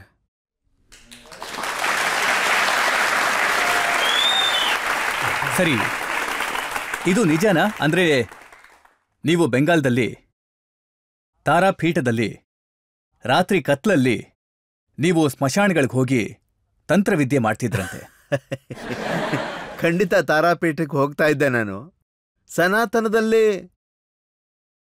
ಸ್ಮಶಾನನೂ ಪೂಜಿಸ್ಬೇಕಾಗತ್ತೆ, ಮತ್ತೆ ಸನಾತನದಲ್ಲಿ ನವರಾತ್ರಿಲಿ ದೇವಿನೂ ಪೂಜಿಸ್ಬೇಕಾಗತ್ತೆ. ಇವೆಲ್ಲ ಸನಾತನದ್ದೇ. ನೀವು ಅದೆಲ್ಲೆಲ್ಲಿಂದ ಅದೇನೇನು ಕೆದ್ಕೊಂಡು ಬರ್ತಿರೋ ನನಗೆ ಗೊತ್ತಿಲ್ಲ. ಯಾಕಂದ್ರೆ ಆ ಜಮಾನದಲ್ಲಿ ನಿಮಗ್ ಗೊತ್ತಿರಬೇಕು, ಬಿಹಾರದ ರಾಜಕೀಯ ನಡೀತಾ ಇದ್ದಿದ್ದೇ ಈ ರೀತಿಲಲ್ವಾ? ಆ ಸಮಯದಲ್ಲಿ ಲಾಲೂಜಿಯವರ ಆಳ್ವಿಕೆ ಇತ್ತು. ನೋಡಿ, ನೀವು ಆ ಹಳೆ ದಿನಗಳನ್ನ ಇವತ್ತಿನ ದಿವಸ ಬಿಹಾರದಲ್ಲಿ ಇರುವಂಥ 30 ವರ್ಷ ಯುವಕರಿಗೆ ಗೊತ್ತಿಲ್ಲದೆ ಇರಬಹುದು. ಬಿಹಾರದ ಪರಿಸ್ಥಿತಿನ ಹೇಗೆ ಮಾಡಿಬಿಟ್ಟಿದ್ರು ಅಂದ್ರೆ ಲಾಲೂಜಿಯವರು, ಅಂದ್ರೆ ಅಪ್ಪ ಅಮ್ಮನಿಗೆ ಗ್ಯಾರಂಟಿನೇ ಇರಲಿಲ್ಲ. ನಮ್ಮ ಮಕ್ಕಳು ಕತ್ಲಾದ್ಮೇಲೆ ಮನೆಗೆ ವಾಪಸ್ ಬರ್ತಾರಾ ಇಲ್ವಾ ಅಂತ. ಹೊಸ ಮದುಮಗಳು ಗಾಡಿನಲ್ಲಿ ಹೋಗ್ತಾ ಇದ್ರೆ ಅವರನ್ನ ಕಿಡ್ನಾಪ್ ಮಾಡ್ಬಿಡ್ತಾ ಇದ್ರು, ಗಾಡಿಗಳನ್ನ ಕಿತ್ಕೊಂಡು ಹೋಗ್ಬಿಡ್ತಾ ಇದ್ರು, ಶೋರೂಮಿಂದ ಗಾಡಿ ಕದೀತಾ ಇದ್ರು. ಪರಿಸ್ಥಿತಿ ತುಂಬಾ ಕೆಟ್ಟದಾಗಿತ್ತು. ಅದಕ್ಕೆ ನಾನಿವತ್ತು ಹೇಳ್ತಾ ಇದ್ದೀನಿ, ಅಂದ್ರೆ ಬಿಹಾರದಲ್ಲಿ ದೇವರ ದಯೆಯಿಂದ ಮತ್ತೆ ಯಾವತ್ತು ಜಂಗಲ್ ರಾಜ್ ಬರದೇ ಇರಲಿ, ಲಾಲೂಜಿ ಆಳ್ವಿಕೆ ಬರದೇ ಆ ಕಾಲದ ಬಗ್ಗೆ ನಾನ್ ಕೇಳಿದಂತ ಇನ್ನೊಂದು ಮಾತೇನಂದ್ರೆ, ಈ ಬ್ರಾಹ್ಮಣರೇನಿದ್ರು ಇಲ್ಲ ಲಾಲಾಗಳೇನಿದ್ರು ಅಥವಾ ಭೂಮಿಯರೇನಿದ್ರು, ಆ ಮಕ್ಕಳು ತಮ್ಮ ಸರ್ನೇಮನ್ನೇ ಬದಲಾಯಿಸ್ಕೊಂಡಿದ್ರಂತೆ. ಅವರು ಬಿಹಾರದಿಂದ ಹೊರಗಡೆ ಬಂದು ದೇಶದ ಎಲ್ಲಾ ಮೂಲೆಗೂ ಹೋಗ್ಬಿಟ್ರು, ತಮ್ಮ ಅಸ್ತಿತ್ವದ ರಕ್ಷಣೆಗೋಸ್ಕರ. ತಮ್ಮ ಮತ್ತೆ ವಾತಾವರಣ ಕೆಟ್ಟು ಹೋಗ್ಬಿಟ್ಟಿತ್ತು. ಇವತ್ತೂನು ಈಗಿನ ಕಾಲದ ಹುಡುಗರು ಹಳೆ ವಿಷಯಗಳನ್ನ ಕೇಳಿದಾಗ ಅವ್ರ ಒಳಗೂ ಭಯ ಅನ್ನೋದು ಹುಟ್ಕೊಂಡ್ಬಿಡುತ್ತೆ. ನೀವಂತೂ ಆ ಕಾಲನ ತುಂಬಾ ಚೆನ್ನಾಗಿ ನೋಡಿದಿರಲ್ಲ. ನಾನು ಆವಾಗ ಯೂತ್ ವಿಂಗ್ ಪರಮಾಧಿಕಾರಿಯಾಗಿದ್ದೆ. ಆ ಪ್ರದೇಶಕ್ಕೇನೆ ಪ್ರತಿಯೊಂದನ್ನು ನಾವು ಸಹಿಸ್ಕೊಂಡಿದ್ದೀವಿ. ಎಷ್ಟು ಅಂತಂದ್ರೆ ಅದನ್ನೆಲ್ಲ ಮಾತಲ್ಲಿ ಹೇಳೋದಕ್ಕಾಗಲ್ಲ. ವಾತಾವರಣ ಕೆಟ್ಟಿತ್ತು. ಮತ್ತೆ ನರೇಂದ್ರ ಮೋದಿಯವರಿಗೆ ನಾನು ಪ್ರಾರ್ಥನೆ ಮಾಡ್ಕೋತೀನಿ, ಅವರೊಬ್ಬರೇ ಇದನ್ನ ತಡೆಯೋಕ್ ಸಾಧ್ಯ ಇರೋದು, ಬೇರೆ ಯಾರಿಂದನೂ ಸಾಧ್ಯ ಇಲ್ಲ. ನೋಡಿ, ನರೇಂದ್ರ ಮೋದಿ ಅವರನ್ನ ಗುರುತು ಹಿಡಿದವರು ಮತ್ತೆ ಅವರ ಪ್ರಧಾನಮಂತ್ರಿ ಪದವಿಗೆ ಸರಿಯಾದವರು ಅಂತ ಹೇಳಿದವರು ಎಲ್ರಿಗಿಂತ ಮೊದಲು ನೀವೇನೆ. ನೀವಂತೂ 2010ರಲ್ಲೇ ಗುಜರಾತಿಗೆ ಹೋಗಿದ್ದನ್ನು ಹೇಳಿದ್ರಿ. ಈ ಮಾತು ನಿಜಾನೇ. ಆ ಸಮಯದಲ್ಲಿ ದೇಶದ ಒಳಗೆ ವಾತಾವರಣ ಹಾಳಾಗಕ್ಕೆ ಶುರುವಾಗಿತ್ತು. ಓವೈಸಿ ಥರದ ಜನಗಳು ಬರೋದಕ್ಕೆ ಶುರು ಮಾಡಿದ್ರು. ಮತ್ತೆ ದೇಶದಲ್ಲಿ ಒಂದು ಬೆಳಗ್ತಿದ್ದಂಥ ಬೆಳಕು ಕಾಣಿಸ್ತಾ ಇತ್ತು. ಮತ್ತದರ ಹೆಸರು ಭಾರತದ ರಾಷ್ಟ್ರೀಯತೆ, ಸನಾತನದ ರಕ್ಷಣೆ ಮತ್ತು ದೇಶದ ವಿಕಾಸನೂ ಮಾಡಬಹುದು. ಅಂದ್ರೆ ಅದನ್ನ ನರೇಂದ್ರ ಮೋದಿ ಮಾತ್ರ ಮಾಡಬಹುದು. ಆಮೇಲೆ ನಾನು ಮಂತ್ರಿ ಆಗಿದ್ರೂ ಸಹ ನಾನು ಯಾವತ್ತೂ ಕಾಂಪ್ರಮೈಸ್ ಮಾಡ್ಕೊಂಡಿಲ್ಲ. ನನಗನ್ಸಿತ್ತು, ಒಂದು ವೇಳೆ ಈ ವ್ಯಕ್ತಿ ದೇಶದ ಪ್ರಧಾನಮಂತ್ರಿ ಆದ್ರೆ ಆಗ ಭಾರತದ ವಾತಾವರಣ ಸುಧಾರಿಸುತ್ತೆ ಅಂತ, ಮತ್ತು ಭಾರತ ಉದ್ಧಾರ ಆಗುತ್ತೆ ಅಂತ. ಸೊ ಮೋದಿಜಿನ ನೀವು ಹೇಗೆ ಗುರುತಿಸಿದ್ರಿ? ಅಂದ್ರೆ ಒಂದು ದಿನ ಇವರು ಪ್ರಧಾನಮಂತ್ರಿ ಆಗಬಹುದು ಅನ್ನೋ ಒಂದು ಪೊಟೆನ್ಷಿಯಲ್ ಇವ್ರೊಳಗಿದೆ ಅಂತ. ನೋಡಿ, ನಾನೇನು ಗುರುತಿಸಿಲ್ಲ, ಅದೃಷ್ಟ ಅನ್ನಬೇಕಷ್ಟೆ. ಬಿಹಾರದಲ್ಲಿ ನಾನವಾಗ ಮಂತ್ರಿ ಆಗಿದ್ದೆ. ನಿತೀಶ್ ಜಿ ಅವರು ನಮ್ಮ ಮುಖ್ಯಮಂತ್ರಿ ಆಗಿದ್ರು. ಇವರದು ಮತ್ತೆ ನಿತೀಶ್ ಕುಮಾರ್ ಅವರದು ಫೋಟೋ ಹಾಕಿದ್ರು. ಇವತ್ತು ಖಂಡಿತ ಇದೆ. ಆಮೇಲೆ ಇಡೀ ರಾಷ್ಟ್ರೀಯ ಪಾರ್ಟಿ ಕಾರ್ಯಕಾರಿ ಸಮಿತಿ ಕೂತ್ಕೊಂಡಿತ್ತು. ಯಾರು ಏನೂ ಮಾತಾಡ್ತಾ ಇರಲಿಲ್ಲ. ನಾನವತ್ತೂ ಹೇಳಿದೆ, ಅಂದ್ರೆ ಇವರು ನಮ್ಮ ದೇಶದ ನಾಯಕರು, ಇವರೇ ನಮ್ಮ ಭವಿಷ್ಯ ಅಂತ. ಅವತ್ತಿಂದ ನಿರಂತರವಾಗಿದ್ದನ್ನು ನಂಬುತ್ತಾನೇ ಬಂದಿದ್ದೀನಿ. ಇವತ್ತು ನನ್ನ ಆ ಒಂದು ನಂಬಿಕೆ ಸತ್ಯವಾಗಿದೆ. ಇವತ್ತು ದೇಶನ ನರೇಂದ್ರ ಮೋದಿಜಿ ವಿವೇಕಾನಂದರ ನಂತರ ಇಡೀ ಪ್ರಪಂಚದಲ್ಲೇ ಎಷ್ಟು ಎತ್ತರಕ್ಕೆ ತಗೊಂಡು ಹೋಗಿದ್ದಾರೆ ಅಂತಂದ್ರೆ ಅದರ ಕಲ್ಪನೆ ಸ್ವತಃ ಭಾರತಕ್ಕೂ ಇರಲಿಲ್ಲ, ಪ್ರಪಂಚಕ್ಕೂ ಕೂಡ ಇರಲಿಲ್ಲ. ಆದ್ರೆ ಗಿರಿರಾಜ್ಜಿ, ನೀವು ಪೂರ್ತಿ ವಿಷಯನ ಹೇಳ್ತಾ ಇಲ್ಲ. ನೀವು ಅವಾಗ ಇನ್ನೂ ಒಂದು ಹೇಳಿದ್ರಿ, ಯಾರ್ಯಾರು ನರೇಂದ್ರ ಮೋದಿನ ಒಪ್ಪೋದಿಲ್ವೋ ಅವರಿಗೆ ವೋಟ್ ಕೊಡೋದಕ್ಕೆ ಇಷ್ಟ ಇಲ್ವೋ ಅವರು ಪಾಕಿಸ್ತಾನಕ್ಕೆ ಹೊರಟೋಗ್ಲಿ ಅಂತ. ನಾನು ಖಂಡಿತ ಇದನ್ನ ಹೇಳಿದ್ದೆ. ಅಂದ್ರೆ ನರೇಂದ್ರ ಮೋದಿ ಅವರ ಜೊತೆ ಯಾರು ನಿಂತ್ಕೋತಾರೋ ಅವರು ರಾಷ್ಟ್ರದ ಜೊತೆ ನಿಂತ್ಕೊಂಡಿರ್ತಾರೆ. ಇವರೊಬ್ಬ ದೇಶಭಕ್ತರು ಮತ್ತೆ ಯುಗ ಪುರುಷರು. ಇವರು ದೇಶಕ್ಕೆ ವಿಕಾಸನೂ ಬೇಕಾಗಿದೆ, ದೇಶಕ್ಕೆ ಸನಾತನದ ರಕ್ಷಣೆನೂ ಬೇಕಾಗಿದೆ. ನೋಡಿ, ನನಗೆ ನೆನಪಿದೆ, ಹಿಂದೆ ನೀವು ಪಾಕಿಸ್ತಾನ ಕಳಿಸೋ ಮಾತಾಡಿದಾಗ ಸುಮಾರು ಜನಗಳು ಹೇಳಿದ್ರು ಇವರು ದೇಶದ್ರೋಹದ ಮಾತಾಡ್ತಿದ್ದಾರೆ ಅಂತ, ಇವರನ್ನ ಅರೆಸ್ಟ್ ಮಾಡಿ ಜೈಲಿಗೆ ಹಾಕ್ಬೇಕಾಗತ್ತೆ ಅಂತ. ರಜಜ್ಜಿ, ನಾನು ಇವಾಗೇನ್ ಹೇಳಿ, ನನ್ನ ಮೇಲೆ ಎಷ್ಟು ಕೇಸ್ ಹಾಕಿದ್ದಾರೆ, ಜಾರ್ಖಂಡ್ನಿಂದ ಹಿಡಿದು ಇಷ್ಟಕ್ಕೂ ನಾನು ಏನೂ ಹೇಳಿರ್ಲಿಲ್ಲ. ನಾನು ಜನಗಳಿಗೆ ಅಪೀಲ್ ಮಾಡಿಕೊಂಡಿದ್ದೆ, ಅವರು ಏನೇನೋ ಅರ್ಥ ಮಾಡ್ಕೊಂಡ್ರಷ್ಟೆ. ಮತ್ತೆ ನೀವು ಈ ಎಲ್ಲ ಆರೋಪಗಳಿಂದ ಎಷ್ಟು ದುಃಖಕ್ಕೊಳಗಾಗಿದ್ರಿ ಅಂದ್ರೆ, ನಿಮ್ಮನ್ನ ನೀವು ಒಂದು ಕೋಣೆಯಲ್ಲಿ ಕೂಡ ಹಾಕೊಂಡಿದ್ರಿ. ಆ ಕೋಣೆಯಲ್ಲಿ ನೀವಿದ್ರಿ ಮತ್ತೆ 3 ಆಮೆಗಳಿದ್ವು. ಆಮೆಗಳಿತ್ತೋ ಇಲ್ವೋ ಗೊತ್ತಿಲ್ಲ, ಆದ್ರೆ ಖಂಡಿತ ನನ್ನ ಮೇಲೆ ದೇಶದ್ರೋಹದ ಮೊಕದ್ದಮೆ ನಡೆಸಲಾಯಿತು. ನಾನು ಜಾರ್ಖಂಡಿಂದ ಹಿಡಿದು ಬಿಹಾರ್ ತನಕ ನನ್ನನ್ನು ಉಳಿಸ್ಕೊಳ್ಳೋಕ್ಕೆ ಓಡಾಡ್ತಾ ಇದ್ದೆ. ಹೆಂಗೋ ಕಷ್ಟಪಟ್ಟು ಹೈಕೋರ್ಟಿಂದ ಬೇಲು ತಗೊಂಡೆ. ಆಮೇಲೆ ನನ್ನ ರಿಸಲ್ಟ್ ತಗೊಳ್ಳೋದಕ್ಕೆ ನವಾದಾಗ ಹೋದೆ. ನಾನು ಇಲ್ಲಿನ ಹುಲಿ ಮಾಡಿಬಿಟ್ರು. ಆದರೆ ಇವತ್ತು ಹೇಳ್ತೀನಿ ಕೇಳಿ, ನಿಶ್ಚಿತವಾಗಲೂ ನರೇಂದ್ರ ಮೋದಿ ಇವತ್ತು ದೇಶನ ಎತ್ತರಕ್ಕೆ ತಗೊಂಡು ಹೋಗುವಂತ ಕೆಲಸ ಮಾಡಿದ್ದಾರೆ. ಸರ್, ನೀವು ಬಿಹಾರದವರು, ಮತ್ತೆ ನೆಕ್ಸ್ಟ್ ಚುನಾವಣೆ ಬಿಹಾರದಲ್ಲೂ ನಡೀತಾ ಇದೆ. ಅಲ್ಲಿ ನೀವು ಯಾವ ಪಕ್ಷದ ಪರವಾಗಿ ಚುನಾವಣೆಗೆ ನಿಲ್ತಾ ಇದ್ದೀರಾ? ವಿಕಾಸ ವಿಕಾಸ ವಿಕಾಸ ವಿಕಾಸ. ಈಗ 90ರ ಮೊದಲಿನ ಬಿಹಾರ ಏನಿತ್ತು ಅದನ್ನ ನೋಡ್ಬೇಕಾಗುತ್ತೆ ನಾವು. ಮತ್ತೆ ಈಗಿನ ಬಿಹಾರ ನೋಡ್ಬೇಕು ಅಂದ್ರೆ ಬಿಹಾರದಲ್ಲಿ ಇವತ್ತೇನು ಹೆದ್ದಾರಿಗಳ ಜಾಲ ಇದೆ. ನರೇಂದ್ರ ಮೋದಿಜಿಯವರು ಗಂಗಾ ನದಿ ಮೇಲೆ 17 ದೊಡ್ಡ ದೊಡ್ಡ ಸೇತುವೆ ಕಟ್ಟಿದ್ದಾರೆ, 4 ಲೇನ್ ಕೊಟ್ಟಿದ್ದಾರೆ, ಇನ್ಫ್ರಾಸ್ಟ್ರಕ್ಚರ್ನ ತುಂಬಾನೇ ಜಾಸ್ತಿ ಮಾಡಿದ್ದಾರೆ. ಅಂದ್ರೆ ಇಲ್ಲಿ ಮಧೇಪುರದಿಂದ ಹಿಡಿದು ಈ ಕಡೆ ಛಪ್ರಾ ಮರೋಡಾವರೆಗೂ ಮಿಲ್ಗಳು ಶುರುವಾಗಿವೆ. ಸೊ ನಾವಂತೂ ವಿಕಾಸಕ್ಕಷ್ಟೇ ಮಹತ್ವ ಕೊಡ್ತೀವಿ, ನಾವು ಬೇರೆ ಯಾವ ವಿಷಯಕ್ಕೂ ಮಹತ್ವ ಕೊಡೋದಿಲ್ಲ. ಲಾಲೂಜಿ, ರಾಹುಲ್ಜಿ ಜಾತಿ ಜಾತಿ ಅಂತಿರ್ತಾರೆ, ನಾನು ವಿಕಾಸ ವಿಕಾಸ ಅಂತಿರ್ತೀನಿ. ತೇಜಸ್ವಿ ಯಾದವ್ ಅವರ ಹೇಳಿಕೆನ ನಾನು ನೋಡಿದೆ. ಅವ್ರು ಹೇಳಿದ್ರು, ಎಷ್ಟು ಕ್ರೈಮ್ ಇವತ್ತು ಬಿಹಾರದಲ್ಲಿ ಇದೆಯೋ ಅಷ್ಟು ಯಾವತ್ತೂ ಇರ್ಲಿಲ್ಲ ಅಂತ. ಪ್ರತಿದಿನ ಮರ್ಡರ್ ಆಗತ್ತೆ ಅಂತ ಒಂದು ಫುಲ್ ಲಿಸ್ಟ್ ಹೊರಗಾಕಿದ್ರು ಅವರು. ಹೌದು, ಯಾಕೆಂದ್ರೆ ಅದು ಅವರಪ್ಪ ಟೀಚರ್ ಆಗಿದ್ರು, ಇವರು ಕನಿಷ್ಠ ಪಕ್ಷ ಪ್ರೊಫೆಸರ್ ಆದ್ರೂ ಆಗಿರ್ತಾರೆ. ಆದ್ರೆ ಈ ಮಾತು ಸರಿನೇ ಅಲ್ವಾ? ಬಿಹಾರದಲ್ಲಿ ಈಗ ಲಾ ಅಂಡ್ ಆರ್ಡರ್ ತುಂಬಾ ಕೆಟ್ಟದಾಗಿದೆ ಅನ್ನೋದು. ಈ ರಾಜ್ಯದ ಮುಖ್ಯಮಂತ್ರಿ ಎಷ್ಟು ಸ್ಟ್ರಿಕ್ಟ್ ಅಂತಂದ್ರೆ ಯಾವುದೇ ಘಟನೆ ಆದರೂ ತಕ್ಷಣನೇ ಅದರ ಸಮೀಕ್ಷೆ ಮಾಡ್ತಿದ್ದಾರೆ. ಅಂಥವ್ರು ಇವತ್ತೇ ಕಾಣಿಸ್ತಾ ಇರೋದು. ಇದಂತೂ ದೌರ್ಭಾಗ್ಯ ಅನ್ನಬೇಕು. ನಿತೀಶ್ ಜಿ ಅವರು, ಲಾಲೂಜಿನ ಅವರು 22 ಸೀಟಲ್ಲಿದ್ರು. ಅವರುಗಳಂತೂ ಒಂದು ಲಾಕೆಟ್ ಮಾಡ್ಕೋಬೇಕಾಗತ್ತೆ. ನಿತೀಶ್ ಜಿ ಅವ್ರದ್ದು, ಲಾಲೂಜಿ ಪರಿವಾರದವರು. ಅವರು ಇವರಿಗೆ ಒಂದು ರೀಬರ್ತನ್ನ ಕೊಟ್ಟಿದ್ದಾರೆ. ಅದೇ ಕಾರಣದಿಂದಾಗಿ ಅವರು ಯಾವಾಗೆಲ್ಲ ಅವರು ಅಪರಾಧನ ಸಂರಕ್ಷಣೆ ಮಾಡುವಂಥ ಕೆಲಸ ಮಾಡಿದ್ರು. ಆದರೆ ಇವತ್ತು ಅಪರಾಧಿಗಳಿಗೆ ಸಂರಕ್ಷಣೆ ಕೊಡೋ ಅದೇ ವ್ಯಕ್ತಿನೇ ಅಪರಾಧಿಗಳ ಬಗ್ಗೆ ಮಾತಾಡ್ತಾ ಇದ್ದಾರೆ. ಅಪರಾಧ ತಡೆಬೇಕು. ಒಂದು ಕಾಲದಲ್ಲಿ ನೀವೇ ಹೇಳ್ತಿದ್ರಿ ನಿತೀಶ್ ಕುಮಾರ್ ಅವರು ತಮ್ಮ ಮನೆಗೆ ಹೊರಟೋಗ್ತೀನಿ ಅಂತ ಲಾಲೂಜಿನ ಹೆದರಿಸ್ತಾ ಇದ್ರು ಅಂತ. ಈಗಂತೂ ಅವರು ತಮ್ಮ ತವ್ರ ಮನೆಗೆ ಬಂದಿದ್ದಾರೆ, ಮತ್ತೆ ತವ್ರ ಮನೆ ಕೀ ಕೂಡ ಅವ್ರ ಹತ್ರನೇ ಇದೆ. ಇಲ್ಲ, ಈಗೆಲ್ಲ ಸರಿಯಾಗೇ ಇದೆ. ಇದನ್ನ ನಿತೀಶ್ ಜಿ ಅವರೇ ಹೇಳಿದ್ದಾರೆ. ಇನ್ಮೇಲೆ ಸರಿಯಾಗೇ ಇರತ್ತಾ? ಮತ್ತೆ ಪಲ್ಟಿ ಹೊಡೆಯಲ್ಲ? ಇಲ್ಲ, ಅವರು ಖಂಡಿತವಾಗ್ಲೂ ತುಂಬಾ ವೇದಿಕೆ ಮೇಲೆ ಹೇಳಿದ್ದಾರೆ ನನ್ನಿಂದ ತಪ್ಪಾಗೋಯ್ತು ಅಂತ. ಅವರು ಇಷ್ಟೆಲ್ಲ ಹೇಳಿದ ಮೇಲೆ ಖಂಡಿತವಾಗ್ಲೂ ಜನರು ಅವ್ರ ಮೇಲೆ ನಂಬಿಕೆ ಇಟ್ಟಿರ್ತಾರೆ. ಈಗೊಂದು ಬ್ರೇಕ್ ತಗೊಳ್ಳೋಣ. ಬ್ರೇಕ್ನ ನಂತರ ಕೇಳೋಣ ಆಪ್ಕಿ ಅದಾಲತ್ನಲ್ಲಿ ಇವತ್ತಿನ ಜಡ್ಜ್ ಅವರ ತೀರ್ಪನ್ನ ಇವತ್ತಿನ ಮೊಕದ್ದಮೆ ಮೇಲೆ.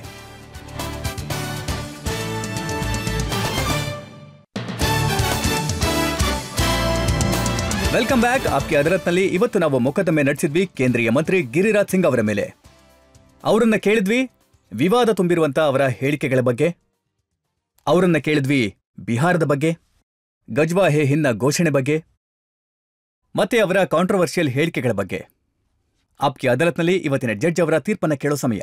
ಇವತ್ತು ಏನು ವಾದ ವಿವಾದ ನಡೆದಿದೆ ರಜತ್ ಶರ್ಮಾ ಅವ್ರ ಜೊತೆ, ರಾಜನೀತಿಯ ಪರವಾಗಿ, ಅದು ಸಹ ಸತ್ಯ ಮತ್ತು ನಿಷ್ಠೆಯ ಉತ್ತರಗಳನ್ನು ಕೊಟ್ಟಿದ್ದಾರೆ. ರಜತ್ ಅವರೇ, ನೀವು ನಿಮ್ಮ ನಿಷ್ಠೆಯನ್ನ ತೋರಿಸಿದ್ದೀರಾ. ಈ ರಾಜ್ಯ ನಿಮಗಾಗಿ ಬಹಳಷ್ಟು ವಿಚಾರಗಳನ್ನ ತಗೊಂಡಿದ್ದಾರೆ, ಹಾಗೆ ಸುರಕ್ಷತೆಯ ವಿಚಾರದಲ್ಲೂ ಇದ್ದಾರೆ. ಆದರೆ ನೀವು ಕೇಂದ್ರ ಸರ್ಕಾರವನ್ನು ಉಳಿಸಿದ್ದೀರಾ, ಹಾಗೆ ಬಿಜೆಪಿಯಲ್ಲೂ ಕೂಡ ಸಕ್ರಿಯವಾಗಿ ಇದ್ದು ಎಲ್ಲವನ್ನ ಉಳಿಸಿದ್ದೀರಾ. ಮತ್ತು ನಿಮ್ಮ ಈ ಕಾರ್ಯಾಚರಣೆಗಳನ್ನ ಈ ಒಂದು ನ್ಯಾಯಾಲಯ ಪ್ರಶಂಸಿಸುತ್ತೆ. ಹಾಗೂ ಪ್ರಾರಂಭದಲ್ಲಿ ಸ್ವಲ್ಪ ವಿಷಯ ಇದೆ, ಅದರಲ್ಲಿ ನೀವು ನ್ಯಾಯಾಲಯ ಸಲಹೆಯನ್ನು ತಗೋಬೇಕು. ಆದರೆ ಅದು ಬಹಳ ದೊಡ್ಡ ಆರೋಪ ಏನಲ್ಲ. ನೀವು ಗಂಗಾ ಯಮುನಾ ಸಂಸ್ಕೃತಿಯ ಬಗ್ಗೆ ಮಾತನಾಡಿದಂಥದ್ದು, ಅದು ಖಂಡಿತವಾಗ್ಲೂ ಭಾರತೀಯ ಸಂಸ್ಕೃತಿ ಅಂತ ಹೇಳಿದ್ರೆ ತಪ್ಪಾಗಲ್ಲ. ಅದರ ಅರ್ಥ ಏನಂದ್ರೆ, ವಿಭಿನ್ನವಾದಂಥ ನದಿಗಳು ಭಾರತದಲ್ಲೇ 2 ಜಾಗದಿಂದ 1 ಜಾಗಕ್ಕೆ ಸಮ್ಮಿಳಿತವಾಗುತ್ತೆ. ಇದರಲ್ಲಿ ಭೇದ ಭಾವ ಏನೂ ಇಲ್ಲ.